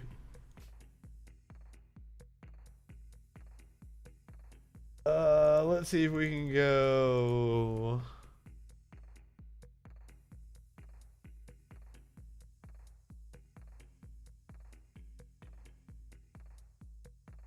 Woman with Down syndrome wins a $125 million lawsuit against Walmart. I had the actual, like, the Kansas City Star article up because it was talking about, like, how much money she was actually going to get from it. A former Walmart employee with Down syndrome has been awarded $125 million in punitive damages after a Green Bay grand jury determined that her firing in 2015 violated the Americans with Disabilities Act. Marlo Spaeth worked at the Walmart store in Manitowoc, Wisconsin. That's where the Making of a Murderer guy was, wasn't it? Manitowoc, Wisconsin. Weird things go on in Manitowoc. I think I'm mispronouncing it. She worked at the Walmart store for nearly 16 years and consistently received positive performance evaluations, but was fired after she filed a disability-related request for a change in hours, according to a news release from the Equal Employment Opportunity Commission. Space's shift was changed from a 12 to 4 p.m. shift to a 1 to 5:30 p.m. shift after the store introduced a computerized scheduling system in 2014. Because of the schedule change, Spaeth feared she would miss her bus home and would be forced to miss meals. According to the lawsuit, Spaeth's condition requires that she maintain a rigid daily schedule, including eating dinner at the same time every night to avoid falling ill. Fucking Walmart wants to talk about how good they are to people with disabilities and how they employ them. Then they do bullshit like this. Despite the request, Walmart bosses refused to switch Spaeth's schedule back, and 8 months later, the retailer terminated her contract and refused to rehire her. Such alleged conduct violates the ADA, which prohibits discrimination based on an employee's disability. Many have expressed outrage on social media by using the hashtag boycott Walmart. Absolutely. I highly encourage you to boycott Walmart for a whole host of reasons. This story should infuriate. If this is what pushes you over the edge to get you to boycott Walmart, I'm all for it. There are plenty of reasons to boycott Walmart, and chief among them is going and giving your money to Walmart is basically sucking the money out of your local economy and sending it straight to Bentonville, Arkansas. And they're bougie asses. The jury here recognized and apparently was quite offended that Miss Spaeth lost her job because of needless and unlawful inflexibility on the part of Walmart. Miss Spaeth's request was a simple one, and denying it profoundly altered her life. Walmart fired a 16-year top-notch employee because she has a disability. The company was hit with a $125 million verdict, but will only pay $300,000 because that's the most a company can be fined.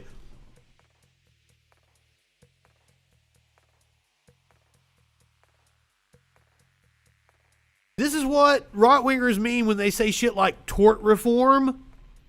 This is it. Tort reform. Meaning they put a cap on what you can sue for damages. That's what I'm saying. That's why I had I skipped over all the articles that came up first, and that's why I was sad that the access was denied to the one article that we were reading. So I knew it covered this aspect of it because I wanted to get pissed off about it. Walmart makes $300,000 every 17 fucking seconds. It's not even a slap on the wrist to them. It's like a fly buzzing around their ear. It's not even a bee sting. Only pay $300,000.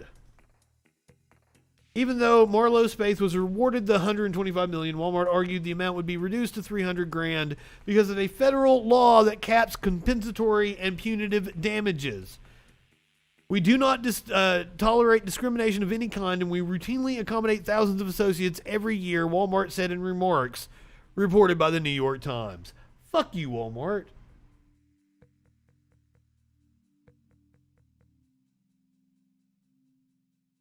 That's just a PR statement. They do not support people with disabilities.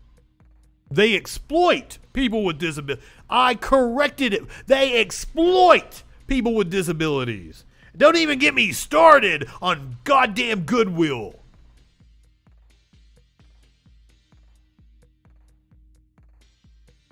And that's the thing, like,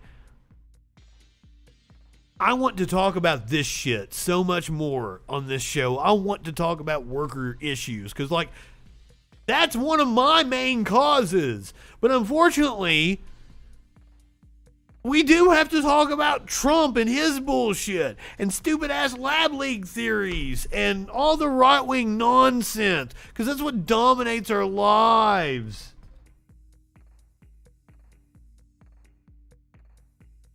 Fuck. We don't get to talk about the shit that's actually important. Goodwill the store. Okay, so they are very, very braggadocious about how they, first of all, they operate as a for-profit. They're very and they don't. They don't actually operate. They operate as a for-profit while having not-for-profit status. But they pay their associates that have disabilities like fucking 70 cents on the dollar. And then pat themselves on the back like, we're the only people that would employ these people. And it is like, you know, really simple work, going back and like, you know, sorting garments and removing hangers or putting in hangers and everything, like super, super simple work. And it is like, you know, some of the people with the worst disabilities that can still function in a job are what Goodwill are employing. And just to me, that's just atrocious. They're like a 30 million, 40 million something dollar a year company, at least 100 million. And like, you can't pay fucking $10 a fucking hour. I know there's also things about people that are on fixed income, Social Security, drawing disability and shit, about being able to earn an income. And that there's certain requirements for them. But it seems highly exploitative to me.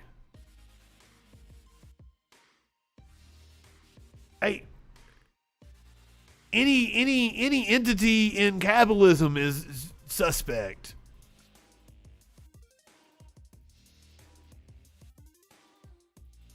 I would be interested to hear about that, Stark Rogan. I did a few stories when like the Goodwill opened in my town. I was a news reporter. We did several, you know, positive stories on them.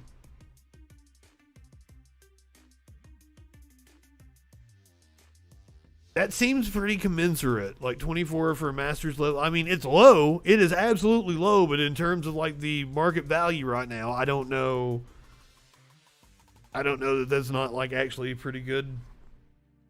It's amazing that they're not offering you $10 an hour with a master's level. I don't know. I don't know what a Savers is. If it's religious, I would automatically be suspicious of it.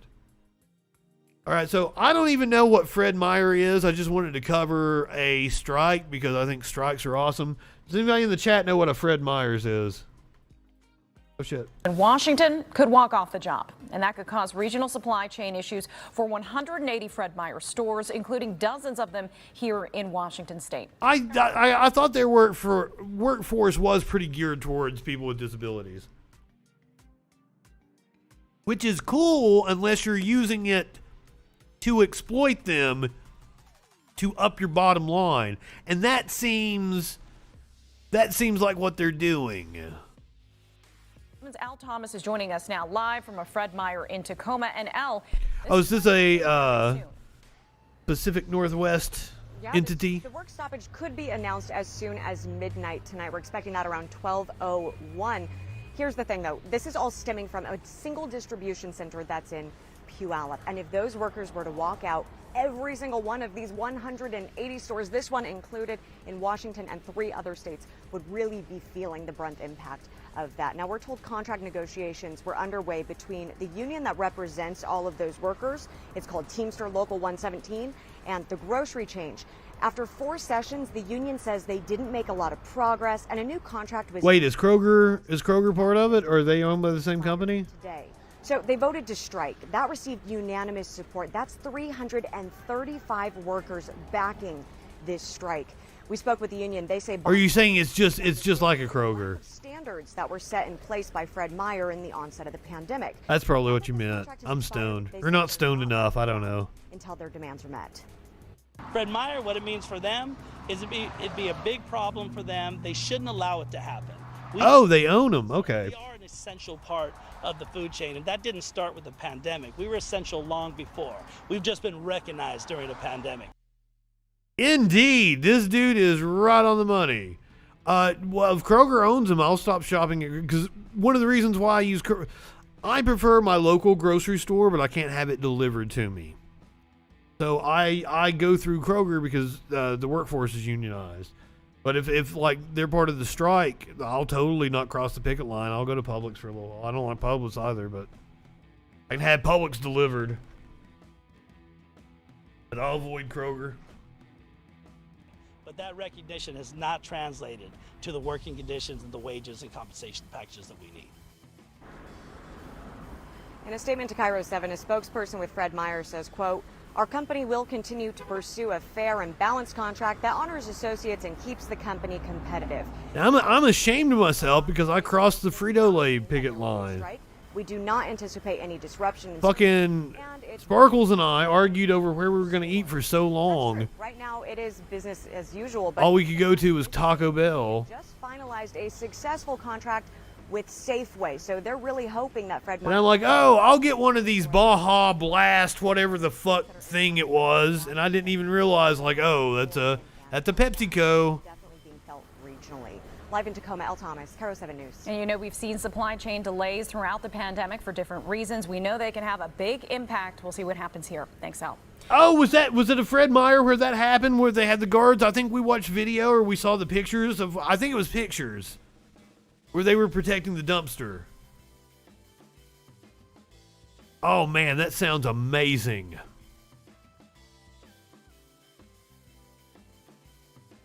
Yeah, I apologize to the Frito-Lay workers that I had a Pepsi product over the weekend. Usually it's really easy for me to not like a Frito-Lay. I don't eat anything from fucking Hundreds of workers are on strike at the Frito-Lay plant in Topeka, Kansas. Many of them are working 12-hour days, 7 days a week, and some haven't had a day off in 5 months, conditions that are literally killing them. At the Frito-Lay production plant in Topeka, Kansas, workers are subjected to something called suicide shifts, in which they come in for 8 hours, are forced to work 4 more hours, and then are called in 4 hours early, leaving them only 8 hours off between shifts. This is how the company forces overtime to the point that many of those workers say they work 12 hours a day, 7 days a week, with some not having had a day off in 5 months, weekends included. The company recently sent us a letter saying those shifts are called squeeze shifts, but none of us had heard that term before. I think they're just trying to make it sound better. What prompted the letter was workers' willingness to speak out about the anxiety that pervades their shop. One of the reasons that they are now on strike, that is entering its 3rd week. The plant employs some 850 people, and workers have spoken of the deleterious. But I'm going to look up. Deleterious. I think I was close in pronunciation there. Deleterious. Causing harm or damage. Speaking of the deleterious efforts of such inhumane working conditions. As Mark McCarter, a 59-year-old palletizer, I assume somebody who works with pallets, and union steward at the plant, who has worked there for 37 years, told Vice, "It seems like I go to one funeral a year for someone who's had a heart attack at work, or someone who went home to their barn and shot themselves in the head or hung themselves."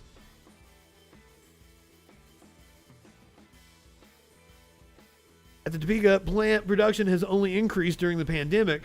As people were used to working overtime around holidays, they say they are now being pushed to their limits year-round as people across the United States upped their intake of products made, packaged, and shipped out of the Topeka Lay's plant. I'm sorry, I fucked that one. Shipped out of Topeka. Lay's potato chips, Tostitos, Cheetos, Sun Chips, Fritos, Doritos. Fuck, I had a Doritos Loco Taco, too. I'm so sorry. God, I am horrible. I am a horrible leftist. And like, I've had Taco Bell twice in the last 5 years. And I have it when they're on fucking strike. God damn. The result for the workers was misery. For the company, it was more than $4.2 billion in sales, and both times was with Sparkles. She likes Taco Bell for some reason. Like, she's sitting over there eating it like, ooh, my asshole's gonna be on fire tomorrow. Ah! That's my new co-host for the Friday Night Freak Show, premiering Friday the 13th. The result for the workers was misery. For the company, it was more than $4.2 billion in sales, partially responsible for a 14% spike in revenue for its parent company, PepsiCo, a Fortune 500 company with a rising stock. Despite such good fortune, the company continues to treat workers with less care than it treats its machines. There is no concern for upkeep, only for wringing every last bit of labor from their bodies, even if it kills them. To be worked to death to produce potato chips, hard to imagine something so insulting and cruel. Yep.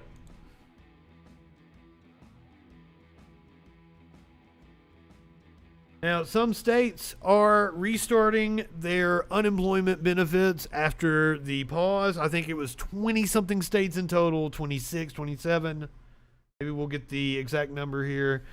Indiana, once again. Deep about inflation in context of the labor. Yeah, we don't want to talk about inflation. Indiana once again began paying pandemic unemployment benefits, including the $300 weekly supplement, on Friday after the state court of appeals earlier this week denied the state's attempt to keep it halted. Some 25,000 claimants had already received more than $33 million, said Regina Ashley, chief unemployment insurance officer. The payments will be retroactive to the week ending June 26, she said. The state had stopped the pandemic unemployment programs as of June 19th. There will be no gap in payments for eligible claimants. I think that was a requirement from the Department of Labor for them to be able to restart it. The saga began when jobless workers filed a lawsuit in mid-June challenging Republican Governor Eric Holcomb's order to cease the payments early. The effort may have been the first one aimed at blocking the early termination of benefits, but unemployed residents in at least 4 other states have since followed suit. I don't know which state. I believe another state, Maryland. I believe Maryland has already reinstated it. So it looks like Maryland, Texas have filed lawsuits. The recovery in the U.S. jobs market. God damn it, CNN. Shut the fuck up. Indiana.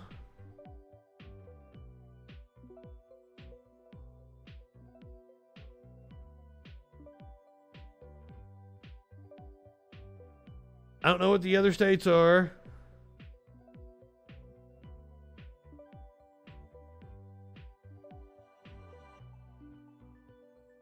The CNN is a shitty news organization that keeps throwing pop-up ads at me. It took several weeks for Indiana to restart the benefits, even after a state judge ruled in late June that the compensation must begin flowing again while the case works its way through the court system. The Indiana Court of Appeals on Monday denied the state's motion to stay the preliminary injunction issued by the lower court. The state had been in discussions with the U.S. Department of Labor to restart the benefits, said Fred Payne, commissioner of the Indiana Department of Workforce Development. The agency also had to update its computer systems to reflect the change.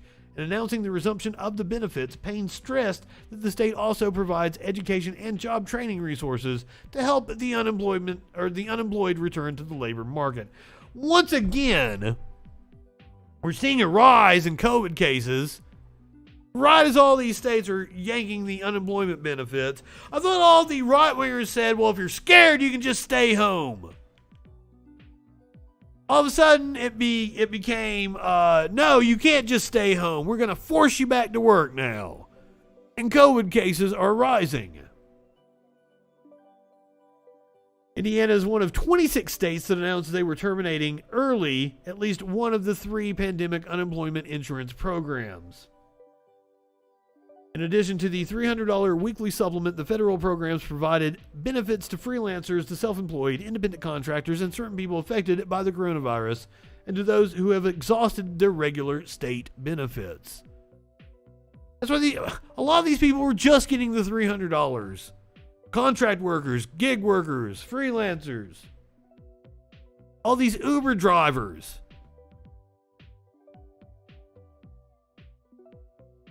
So, cases in Texas, Ohio, Oklahoma are also working their way through the state court system.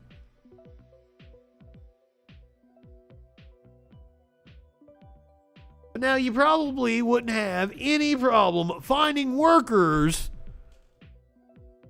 if you just paid them properly, commensurate to their work. Pizza workers earned $78 an hour when the boss paid the day's profits rather than keep it all for himself.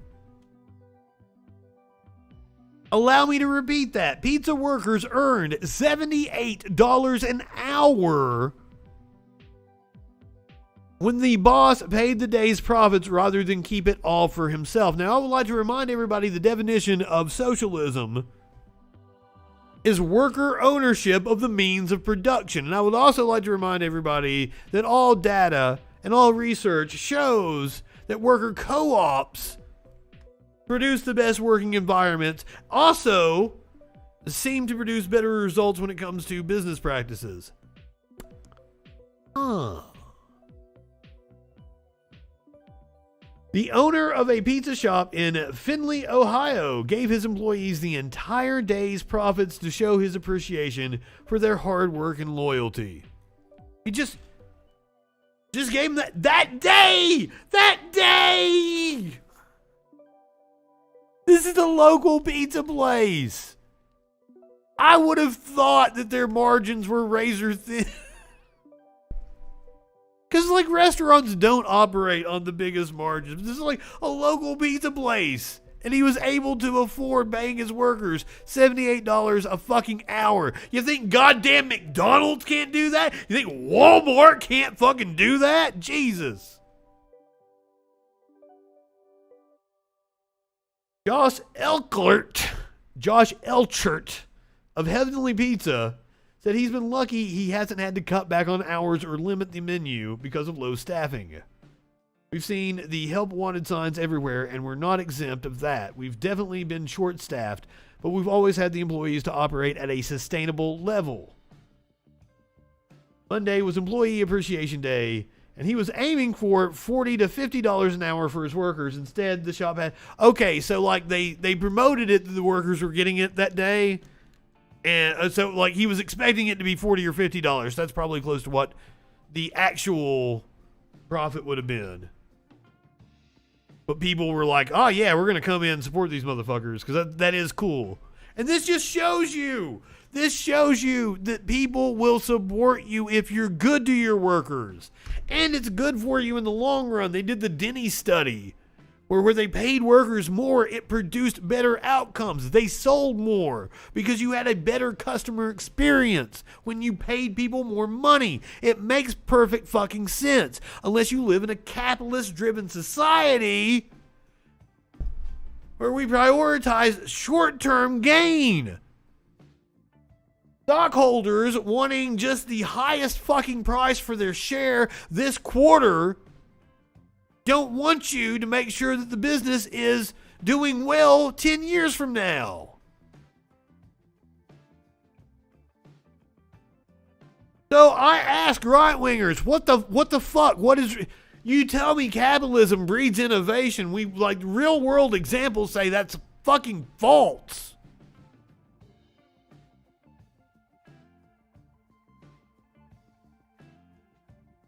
Was that the ice cream place where the dude just raised his wages to $15 an hour and had no problem hiring anybody?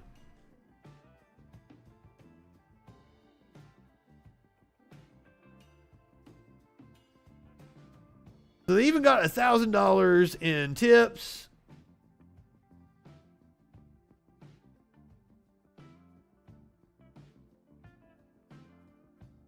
What the fuck are you talking about with Bloomberg? Fuck Bloomberg. Nobody around here is going to defend Michael Bloomberg. Shit.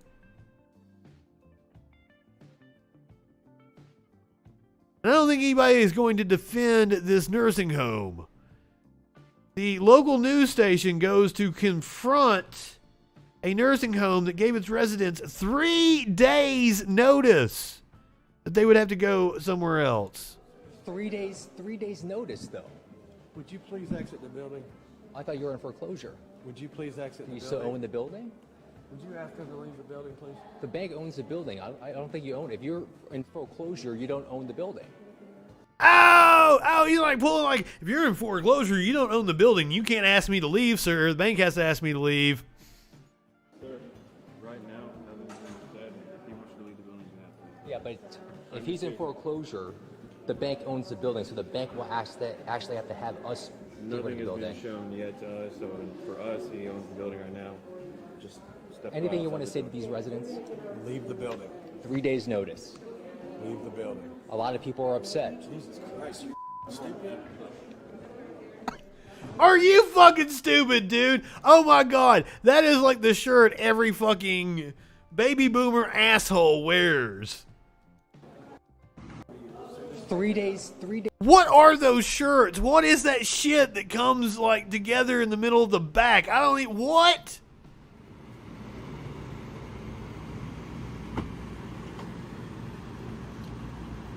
I don't know what we got We playing were here. catching up with President. What the hell? Facebook auto-played something over the video I had full screen. All right, so this was a nursing home that gave their residents 3 days notice that they had to leave. 3 fucking days notice. And the news reporter confronted the previous owner. Would you please exit the building? I thought you were in foreclosure. Would you please exit Do the you building? still own the building? Would you ask them to leave the building, please? The bank owns the building. I don't think you own it. If you're in foreclosure, you don't own the building. Sir, right now. Yes, a nursing home. Yeah, but if he's Greedy people don't like their greed to be challenged. building, so the bank will actually have to have us deal with Nothing the has building. been shown yet to us, so for us, he owns the building right now.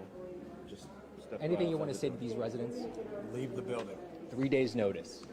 Leave the building. A lot of people are upset. Jesus Christ, you stupid. Jesus Christ, are you fucking evil, dude? Yeah. People who are receiving care, people who probably can barely walk, it's shitty. I don't know the full story. Let's find out where that is.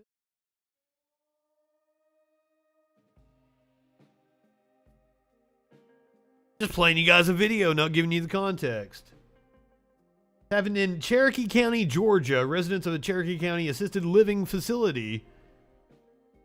Oh, it's not a nursing home. This is an assisted living facility. It's more of a medical facility then. So, like, they are more likely to be worse off. Some who are in hospice or memory care will be forced to find a new place to live on Friday. Channel 2's Cobb County Bureau Chief Chris Jose, that was the guy we just watched, was at the Tranquil Gardens Assisted Living and Memory Care Facility, where moving trucks were lined up Thursday in a race to get residents out before the doors locked for good on Friday at noon. The residents were given 3 days notice that they had to move out due to foreclosure on the property. Families said they were only given a verbal eviction.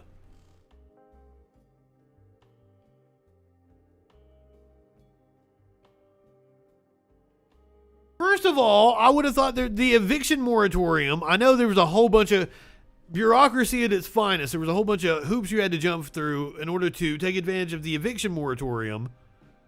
But I would think that would apply in this case somehow. Jesus. On Thursday, Jose got a tip the owner was planning to visit the property, so he waited for him. Jose asked co-owner Brian Stewart if there was anything he wanted to say. A heated confrontation ensued.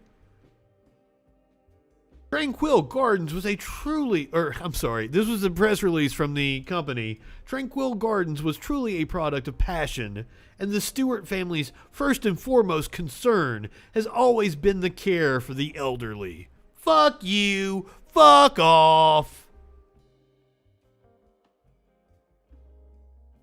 Tiffany Eccles, the executive director at Tranquil Gardens, has been working with the state and Cherokee County Sheriff's Office to investigate exactly what happened. I believe your owner's a piece of shit and a broke asshole.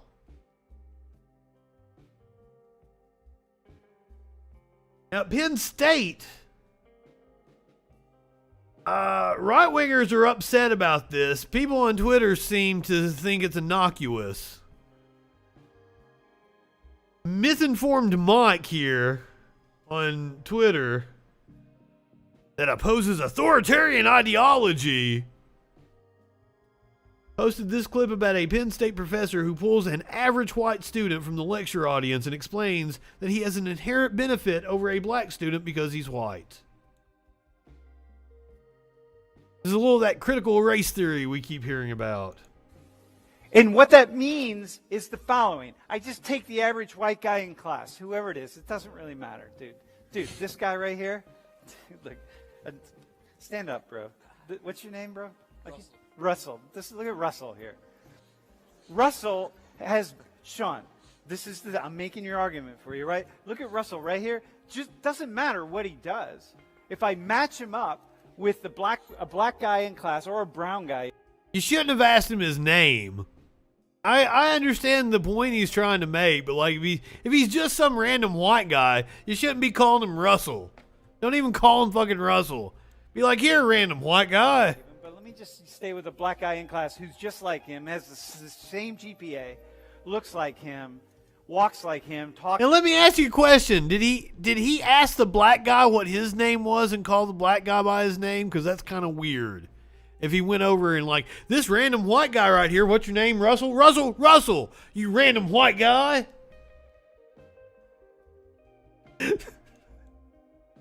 Hold on. Also, this is another one of those things where, like, we don't have the full context. This is a 1-21-second clip. 5 or 6 minutes, the whole fucking lecture would have been nice to know exactly what the motherfucker was talking about. And what that means is the following. I just take the average white guy in... Because, I mean, I didn't even hear his point. He's like, what that means? He has just made a profound statement, and we've had that complete context cut off. Class, whoever it is, it doesn't really matter, dude. Dude, this guy right here. Dude, look, stand up, bro. What's your name, bro? Russell. Look at Russell here. Russell has... Sean, I'm making your argument for you, right? Look at Russell right here. Just doesn't matter what he does. If I match him up with a black guy in class. This was at Penn State. But let me just stay with a black guy in class who's just like him, has the same GPA, looks like him, walks like him, talks like him, acts in a similar way, has been involved in the same groups on campus, takes the same leadership positions, does whatever it is. If I match him up against that person, we send him into the same jobs upon graduation. He's done everything he's supposed to do, and the person I match him with has done everything he has been supposed to do. He's supposed to do at Penn State, right? They tell you, right? Do it, man. Go see your advisors and go do this and go do internships and if you did this, if Russell did the same things, it's just the next somebody else I find in this classroom, and they go through 4 years here exactly together. Russell has a benefit of having white skin. This is true. We know this for a fact. I can give you a million examples of it. From lending and banking to house appraisals to, getting a call back when you submit a resume for a job.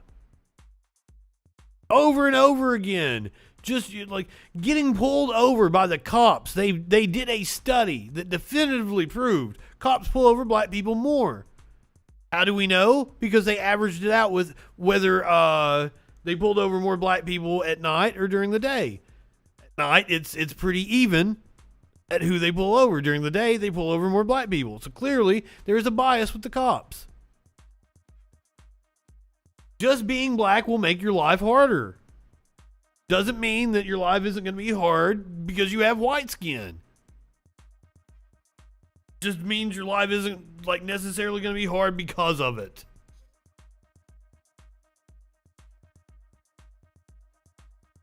It just means that as a teenager, you're probably not going to be likely to, have your windpipe crushed by the cops. Investigation of, I believe this is Baton Rouge Police Department. 2 officers are on leave after a chase. Officer used knee restraint.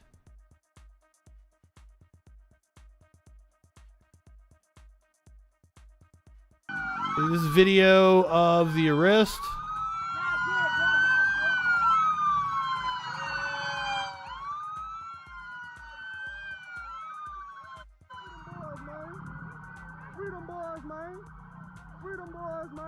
Apparently he was asthmatic. Just a teenager.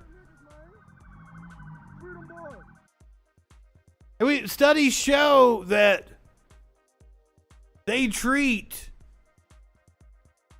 black children as if they're an adult. Like, cops add years to the ages of black children. Something they don't afford, or something not afforded. They don't do that to white children. After video surfaced on social media depicting a scene in Baton Rouge reminiscent of George Floyd's recent death at the hands of Minneapolis law enforcement, the Baton Rouge Police Department quickly released a photograph from the scene that suggests the officer in this case placed his knee on the suspect's back, not his neck. Oh, that makes it better. Baton Rouge Police Chief Murphy Paul said Monday afternoon the agency will release complete video of the incident, likely within the next 24 hours. When was this? July 13th. We should have the full video. President Sharon Weston Broome did not mention Floyd's death in her statement, but she was commenting on a Facebook post from local activists who posted the video with the following message: "A cop doing this after George Floyd knows exactly what they are doing." The video clearly shows the teenager lying face down in the street while the officer restrains him with a knee. The suspect later stands up and walks away with police after being placed in handcuffs. Baton Rouge police said Monday the restraint used in this case is not the same, does not violate department policy. Paul said the photograph he released indicates the officer's knee was on the suspect's upper back. Police have released few details about the exact circumstances leading up to the incident because the suspect in question is a juvenile. But a department spokesman confirmed it all started with an apparent seatbelt violation. Started with a seatbelt violation.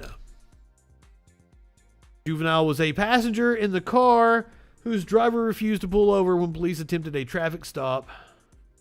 That led to a police chase that lasted about 50 minutes as the driver disobeyed stop signs and ran red lights. Probably scared of getting killed by the fucking cops. Other videos of the incident, also included in public social media posts, help fill in the gaps, showing that when the car finally stops, the teenager gets out of the passenger side and kneels down in the street with his hands in the air while several officers surround him with their guns drawn. A group of onlookers starts chanting, "Don't shoot." It isn't clear what happened between that moment and when he ended up face down beneath the officer's knee. Meanwhile, the teen's mother said she was on the phone with her son during the final minutes of the chase. She said he called her terrified about what would happen to him when, with the recent events in Minneapolis at the forefront of his mind, knowing he's a young black male and therefore statistically more likely to become the target of police brutality. He was afraid. We were crying. I didn't know if it would be the last time I heard his voice. I didn't know what the police would do, so I just told him to stop the car and submit.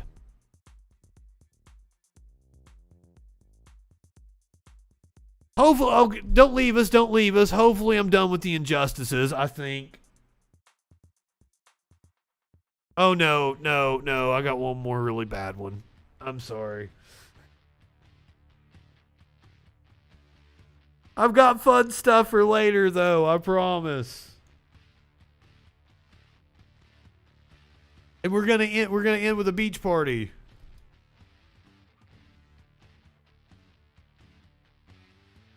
Yeah, this one might need a content warning. I don't know if we have video or not. A grandpa was in his own home. A cop tased him and wrecked his heart.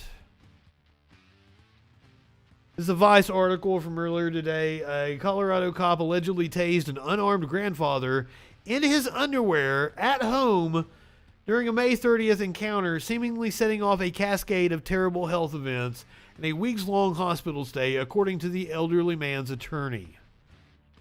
Nicholas Hanning, now a former Idaho Springs, Colorado officer, allegedly injured 75-year-old Michael Clark while responding to a call about a dispute with Clark's neighbor.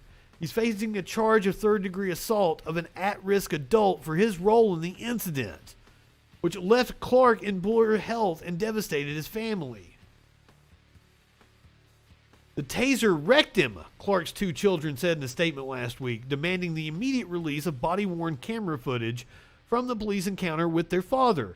He's lost everything, all independence, all happiness, every second and every minute that goes by with the police being allowed to keep the world in the dark and make everyone believe our dad may have done something to deserve this torture.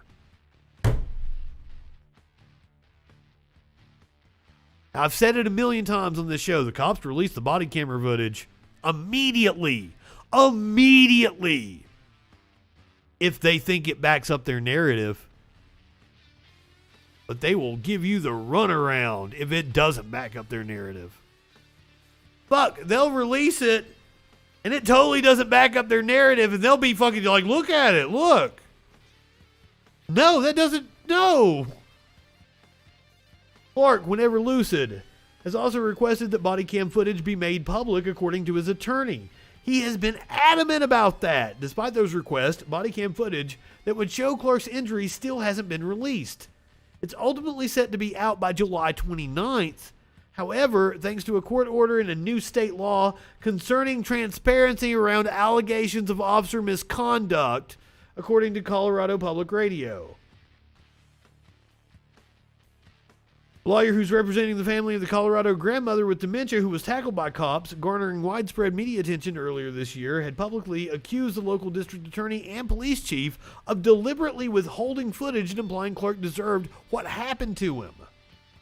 They acted this way knowing that there has never been more urgency ever giving Michael's health. They wanted to control the narrative. They wanted to do everything on their own terms because that's how they're used to doing things. They're used to having all the power. Yes! Yes! I've said that over and over and over again. Cops just act with impunity.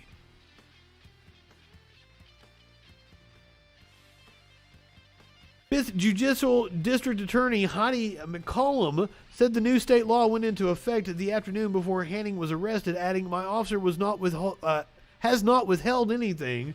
We specifically asked for a hearing on clarification on the law. As far as what's been released about the incident so far, McCollum said it's substantiated by the affidavit and is not intended to paint anyone in a bad light." Substantiated by the affidavit. Oh my God. Cops lie. Cops lie when they do not have a reason to lie. Hanning was fired from his post with the agency last week. Last week! It took until last week? According to a press release from the city. But what do I expect? I'm sitting in a city that my tax dollars are still paying a cop who has been convicted of murder. My tax dollars are still paying for a cop that has been convicted of murder for months. Press release also said Hanning not only initiated the physical altercation with Clark, but also failed to identify himself as an officer when knocking on Clark's door following a call for service. Motherfucker just busted in then. The actions of former Officer Hanning are not reflective of the culture of our organization, Police Chief Nathan Busick said in the city's press release. Me. Bullshit. I think it's entirely indicative of the culture of your organization. The incident began in the late evening of May 30th when a neighbor of Clark's accused him of punching her in the face over a noise complaint. According to Hanning's arrest affidavit, Hanning and his colleague Ellie Summers responded to the claim, which the family's lawyer says was untrue. Yeah, I'm not going to try to say his name either. As the lawyer describes it, Clark's neighbor had slammed into the wall they shared with Clark's apartment that night, causing him to bang on the wall to indicate that he wanted them to keep it down. They banged back in response, then allegedly called the cops with a false claim about Clark punching a woman. They talked to her for 95 seconds and marched over to Michael's door, banged on it, and did not identify themselves as police. Each stood off to the side. They do this. This is something very common with cops. They will not let you see that they are cops through your peephole in the door. Each stood off to the side so that when he looked through the peephole, he could not see anybody. So his best guess was that it was the loud and dangerous sounding new neighbors. Clark answered the door holding what the affidavit described as an Hawaiian sword, which is his right. Apparently, it's a collectible item made from the teeth of a sawfish. Hanning yelled at Clark to put the sword down, which he did, leaving himself unarmed. The officers then commanded Clark to both get out here and get down before he said no, according to the affidavit. Clark explained that his neighbors had hit his wall so hard that he thought they'd come through it.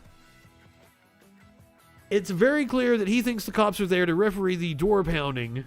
He has no idea someone has falsely accused him of assault.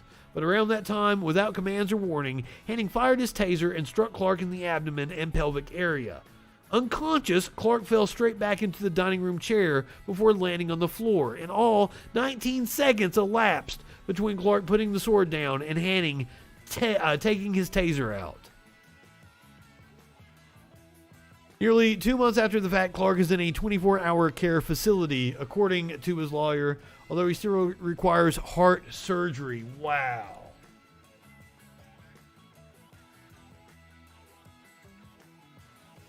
Yeah, that's an excellent question, Tones. Did the callers get charged with... No, of course they didn't. Because if they charged the callers with filing a false report or something like that, then the cop can't be protected.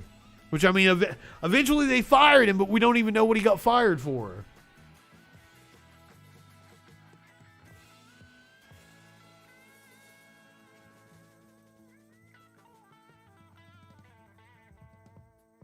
A wild-ass story. God damn. Also, a wild scene this weekend at, I believe it was the Nationals ballpark. Just another day in America.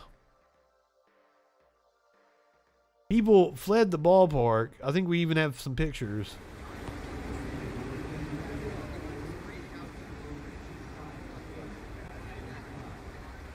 Apparently the shot's already...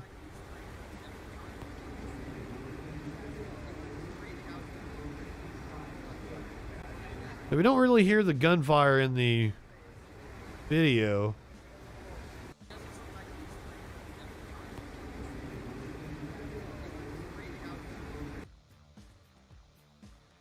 A bystander waiting for an Uber among those injured after DC gunfire sends national game into chaos.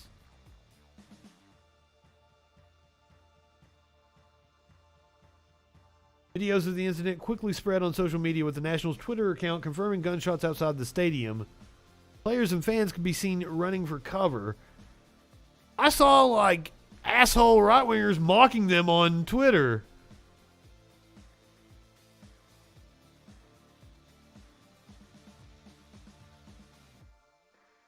People making their way out. The statement from the Nationals. Tonight's game has been suspended in the bottom of the 6th inning due to an incident surrounding Nationals Park. The suspended game will resume. Be completed as a 9-inning regulation game.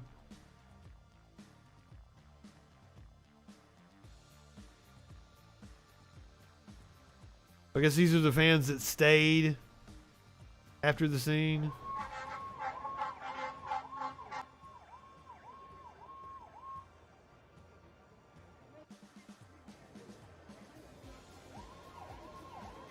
Adam, I think you would do a lot better if you had a dominatrix. Dominatrix, not cops. Let a dominatrix lead you back to your cage.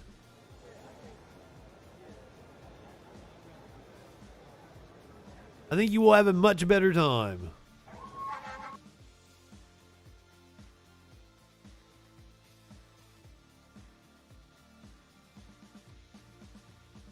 Weird ass comments here on the Fox News article. People bringing up skin color.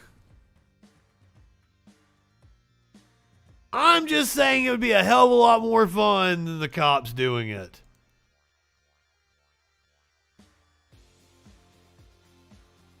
And some people want their junk in a cage. I don't know. I'm not one to kink shame.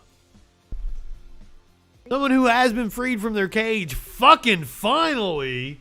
On Friday, the White House said it is launching a full... Abdul Latif Nasser, released from Guantanamo after 19 years without charges, was imprisoned in Guantanamo Bay, Cuba for 19 years, was transferred to his home country of Morocco on Monday, making him the first detainee to be released from the infamous detention facility under President Joe Biden. Nasser was 56, was cleared for release by an interagency government review board back in 2016.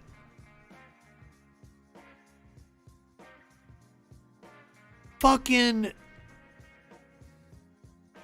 this poor guy. Due to a series of bureaucratic delays, Nasser was not released from Guantanamo ahead of the inauguration of President Donald Trump, who reversed his predecessor's efforts to depopulate the prison. Been in limbo for years. In the years since, Nasser and 4 other cleared men who were left behind by the Obama administration languished under Trump with little hope of release. During that time, Nasser's siblings met with journalists from Huffington Post and Radiolab to talk about their brother and how desperate they were to see him again. U.S. forces delivered Nasser to Moroccan government custody early Monday after determining he was no longer a continuing significant threat to the national security of the United States. Motherfuckers, he probably never was. The United States commends the Kingdom of Morocco for its longtime partnerships. And by the way, if anybody is unaware of how a lot of those detainees got there, the U.S. forces put bounties out for terrorists in Iraq and Afghanistan. A lot of innocent people got snatched up by the actual terrorists and turned over to the U.S. as terrorists.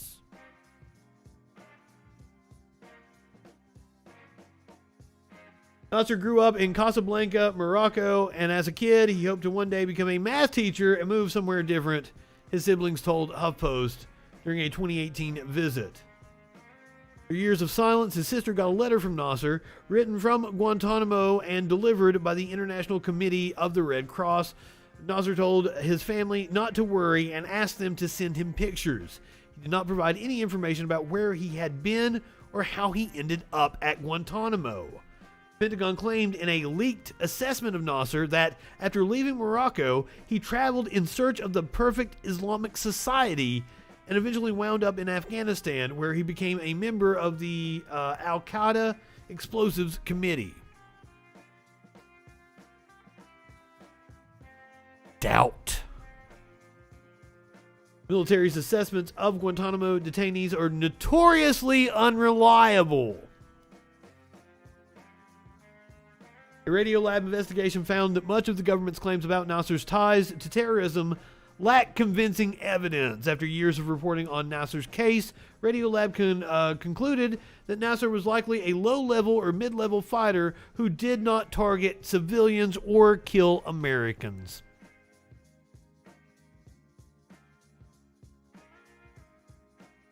Oh. Now, I believe I do not see the number. I said it was 30-something or 40 last week. I think Nasser was 40. And it's now 39 are still without charges being held at Guantanamo Bay. Oh shit, this sounds like fun.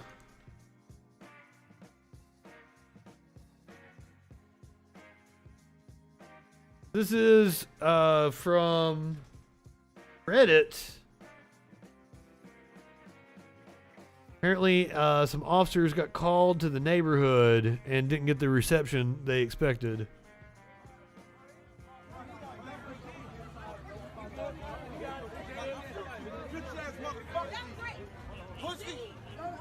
Oh, did he just push the cop?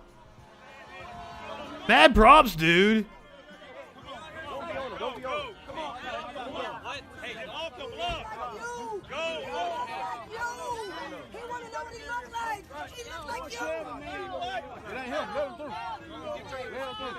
Let's go.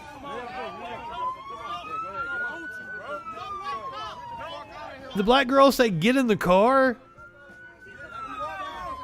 Get your white face out of here. Your kind just shut your shit up. Get your Kyle Busch looking ass on out of here, dude. Nobody wants you here.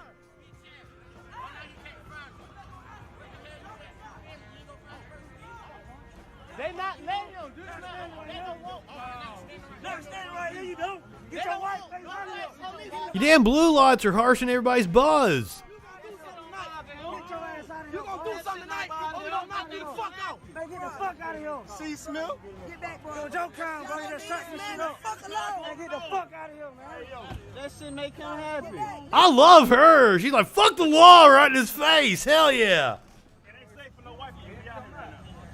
Go get you some donuts and get the fuck out of here. Get the fuck out of here. Leave this man alone. I just said leave this man alone. Who drove this car right now? They don't shot somebody. Let him come in here and help. I see they're okay with the cops that are black. They're just like, get that little cracker out of here. Understandable. I don't know what the context was of this. Just like a wreck or something.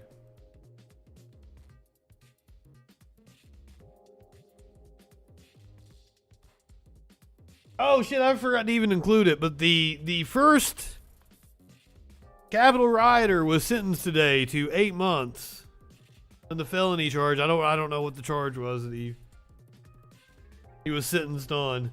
I meant to throw that on here. Go with this story of accused Capitol rioter's bail has been revoked after leaving lewd voicemails for his probation officer. An accused Capitol rioter's bail was revoked by a judge on Thursday after allegedly leaving lewd and rambling voicemails for his probation officer. Brandon Fellows, 27, left messages for probation officer Kendra Rennie and reportedly called her mother once. Called her mother? An incident the officer said left them both feeling nervous. Fellows was hit with a 5-count indictment, including felony obstruction for his alleged role in the Capitol insurrection.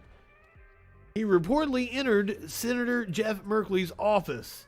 He was released on bail prior to Thursday's hearing. Prosecutors asked for Fellows' pretrial release to be revoked on 2 separate occasions prior to Thursday. But Judge Trevor McFadden declined.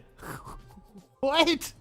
McFadden noted in his Thursday decision that Fellows' pattern of behavior could no longer be given the benefit of a doubt.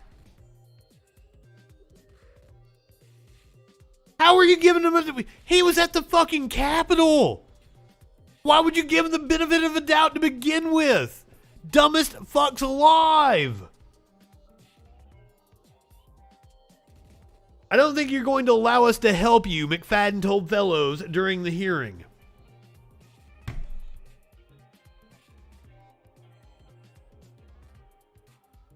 How many judges get up there and are like wanting to help the people they see in front of them? On Wednesday, Rennie testified that Fellows repeatedly made sexual innuendos and left her long, rambling voicemails during the time that he was released on bail. She noted one specific voicemail that he left in May in which he referenced the size of his genitalia and the performance of his genitalia. So he's calling her and being like, I got a big dick and I know how to use it. Rennie also described a situation in which Fellows called her mother asking to speak with her. Wow.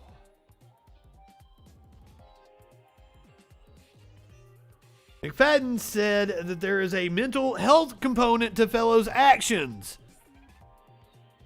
but that he had denied the opportunity to get treatment. I think that scapegoating people with mental health issues, I think this dude's just a fucking lunatic. But I mean, you gotta have something wrong with you to still be following Trump. But hey, most Arizona Republicans say the election audit, the Cyber Ninjas audit, will show that Trump won. Majority of Arizona Republicans in a new poll said that a partisan election audit will show that former President Trump won the state's 11 electoral college votes instead of President Biden. 62% of Arizona Republicans said in a new Predictive Insights poll that Trump will receive more votes in the state after the GOP audit is completed. Another 21% of Republicans say Biden's victory will stand, while another 16% are unsure.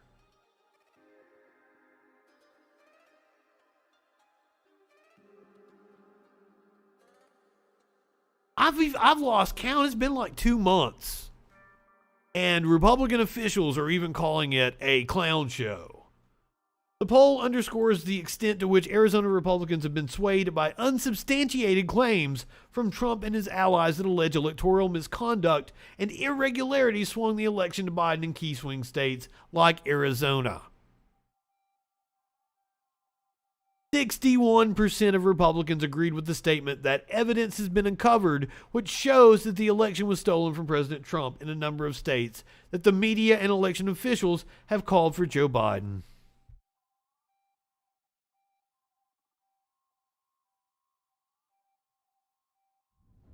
Do you think we're stupid? You think we're fools? Well, those bamboo fibers are really hard to find. Or it could just be that they're having a hard time coming up with a good enough bullshit story. As I mentioned, at least there are some Republicans that have a lick of fucking sense. Georgia's Secretary of State calls for Fulton County election officials to be fired. Georgia's Secretary of State Brad Raffensperger on Thursday called for 2 Fulton County officials to be removed from their post. Raffensperger said that Fulton County Elections Director Rick Barron, Hi, Smokey.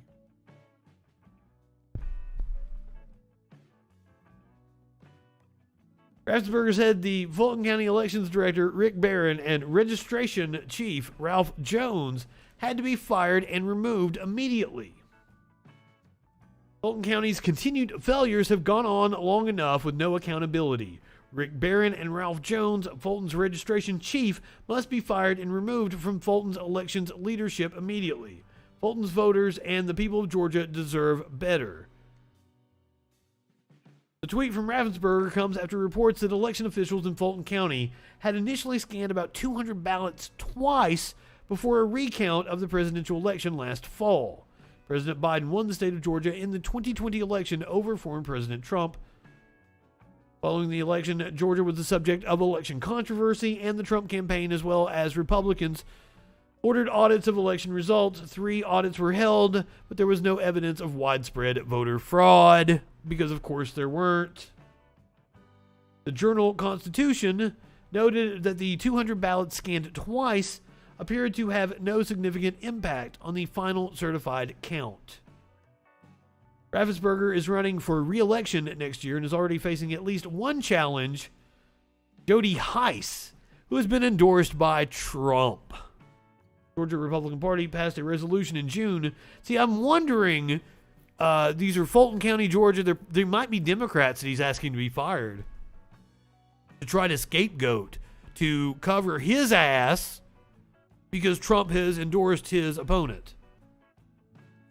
Yes, I've heard right-wingers say that multiple times. Well, why are Dems so afraid of an audit? We're not afraid of audits. Not afraid of any, like, your fucking bullshit Cyber Ninja audit isn't an audit. It's a smokescreen for you to make up fucking conspiracy theories. Georgia Republican Party passed a resolution in June to censure Raffensperger because he did not act on false claims made by Trump that widespread voter fraud had occurred in the state.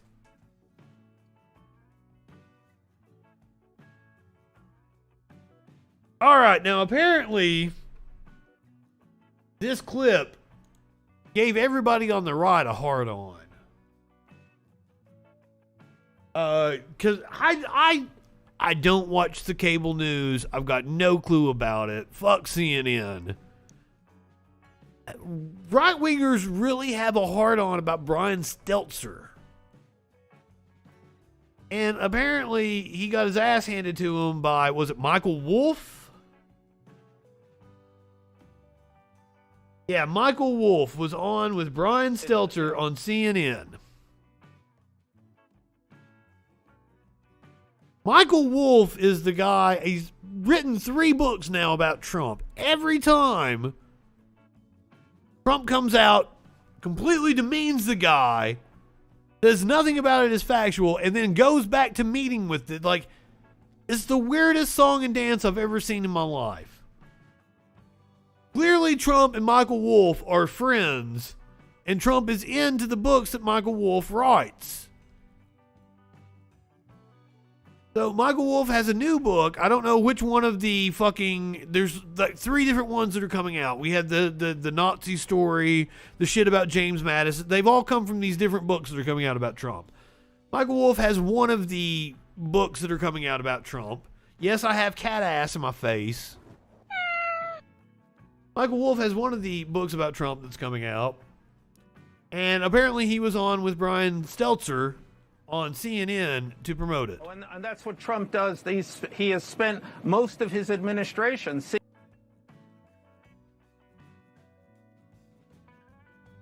seeing people on television. Weird. And immediately. What? Oh, wow. When I click off of the video, it pauses it. What? Calling them. But maybe that's how it works sometimes, I don't want you to think. Is that how it works? That's how you get access? But I don't want you to think that what I said at that point was in any way inauthentic. I think the media has done a terrible job on this. I think you yourself, while you're a nice guy, you're full of sanctimony. You become part of one of the parts of the problem of the media. You come on here and you have a. You're talking about sanctimony, sir. You're the one that has written 3 books about Donald Trump that you had this inside information. Wasn't one of them about the pandemic? That he wrote a book about, like, Trump's thoughts on early on the pandemic? Or maybe it was just an article that he released about that. And every time Trump comes out and talks about, like, how horrible this guy is and how he's a grifter. Like, he's letting himself be used by Trump. And he wants to come on CNN and talk about sanctimony?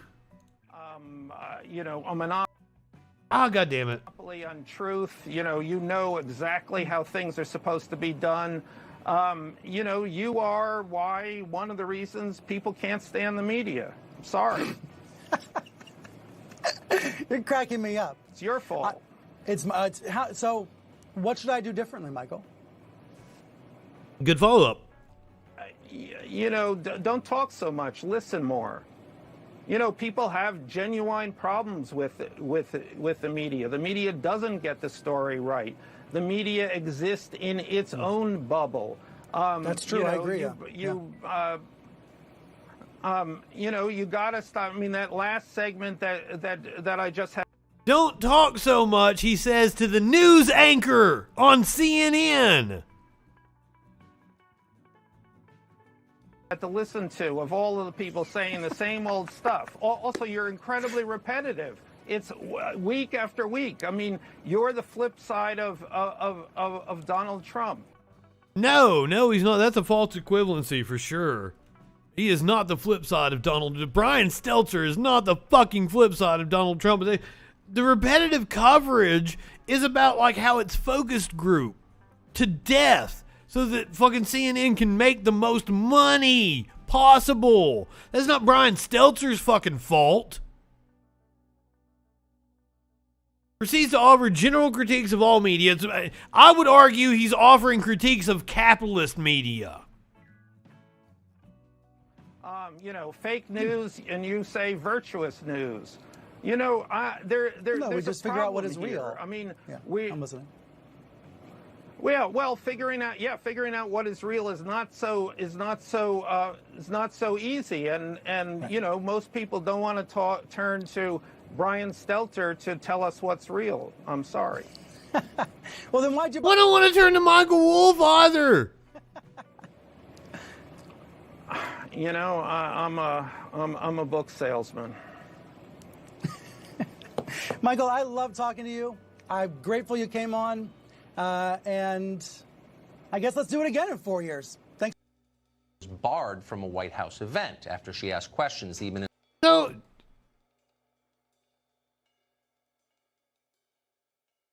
he's there for his financial motivation to sell books. And that's not sanctimonious? Yeah.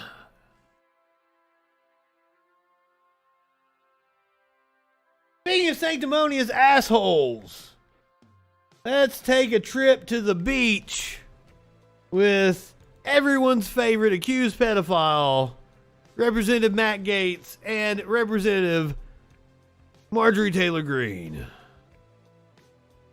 I believe this clip has been making the rounds. If you haven't seen it yet, you will enjoy this very, very much. I'm so excited! I'm so excited! I mean, everyone thinks you're crazy. I don't think you're crazy. People think you're a pedophile. I don't think you're a pedophile at all. I don't think he's a pedophile at all. The charges against him are totally false. They're totally false.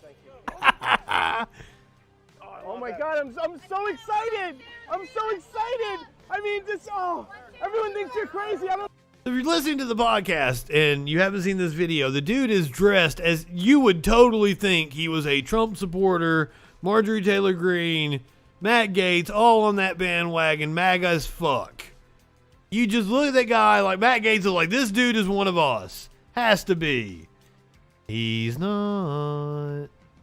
I mean, everyone thinks you're crazy. I don't think you're crazy. People think you're a pedophile. I don't think you're a pedophile at all. I don't think he's a pedophile at all. The charges against him are totally false. They're totally false. Oh my God. Oh my God, I'm so excited. So that dude was able to save beachgoers from a shark. However, these beachgoers were terrorized by a different kind of shark. Man waiting in the waters off the coast of Florida had a close encounter with a hammerhead. We actually have video of it here.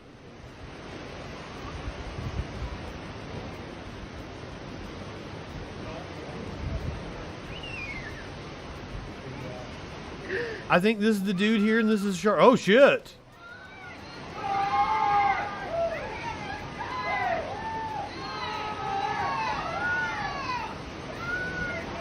Damn, is that dude lucky.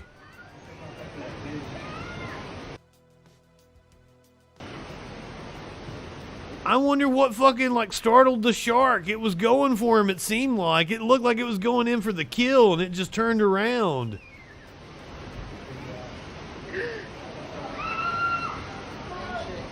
Was it that little girl's scream? Can sharks hear underwater?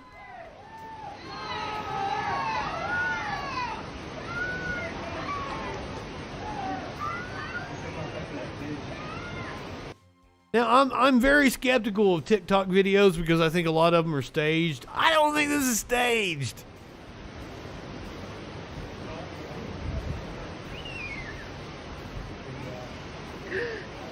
Did he know? It looks like his back is to it. We can't actually see, though. Yeah, I think his back was to it. Something startled the shark, and he turned away. And, that dude is lucky as fuck. Because it looked like that shark was going right fucking for him. Wow, what a video. Alright, you know I like to end on animal videos, but we gotta end on a cuddly animal video, right? I can't leave you with a shark. So these are firefighters in Ohio. Apparently this dog has been trapped for a few days in the wall, and they're gonna get him out.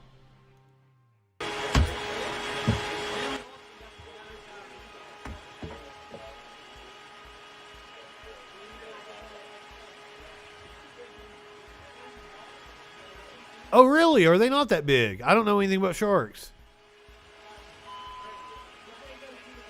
It would just bit the fuck out of him.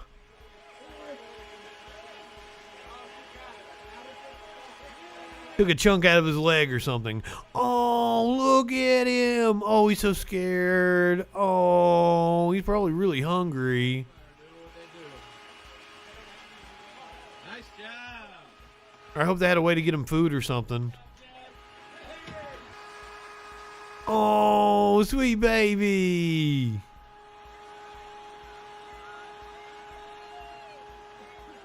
Oh, and his owner's really happy to see him. Oh, that is touching.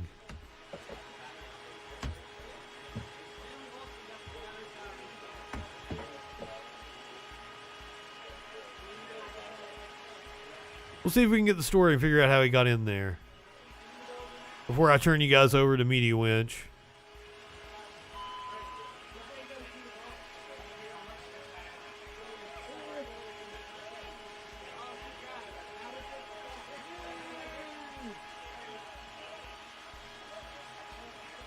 Oh, he's just got the sweetest fucking face. Nice job. Yeah, they did a really good job, didn't they? If my puppy was trapped in the wall, like, I would have already knocked out the fucking block. Look how happy she is to see him.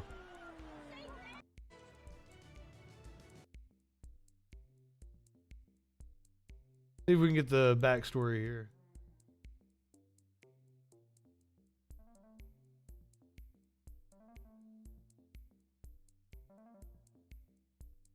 Dog in Ohio who had been missing for 5 days is back home after it was found trapped between two concrete walls in a nearby home's garage and freed by firefighters using a saw and a sledgehammer. Oh, man. Oh, poor puppy hadn't eaten then. Homeowner called the Cincinnati Fire Department on Sunday after hearing the dog's cries. Firefighters discovered Gertie had fallen down a crevice and was trapped between the walls. The dog had escaped from its home on Tuesday, and its owners had put up missing posters all around the neighborhood. Video posted on Facebook showed firefighters using tools to create an opening in the wall and to pull Gertie to safety after about 10 minutes. The dog wagged its tail after being wet. That dog was incredibly happy to be free. Oh. One more time. I'm a sucker for these kinds of videos.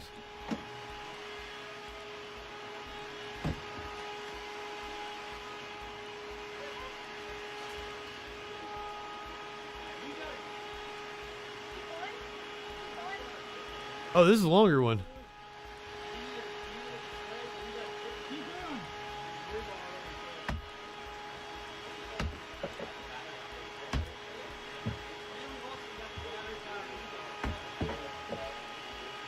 And it made the woman go fucking punch the hole in the wall. Oh yeah, every time that puppy pops its head through, I'm gonna be like, oh, adorable. And I'm sure he's scared as can be right now after, you know, all the pounding. Oh, there he is.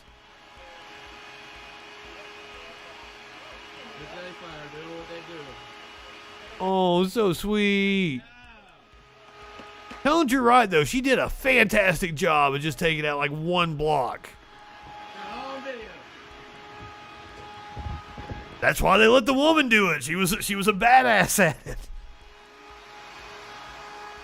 But at first, I'm like, well, all these guys standing around, they make the woman fucking fling the sledgehammer, but apparently she's really fucking good.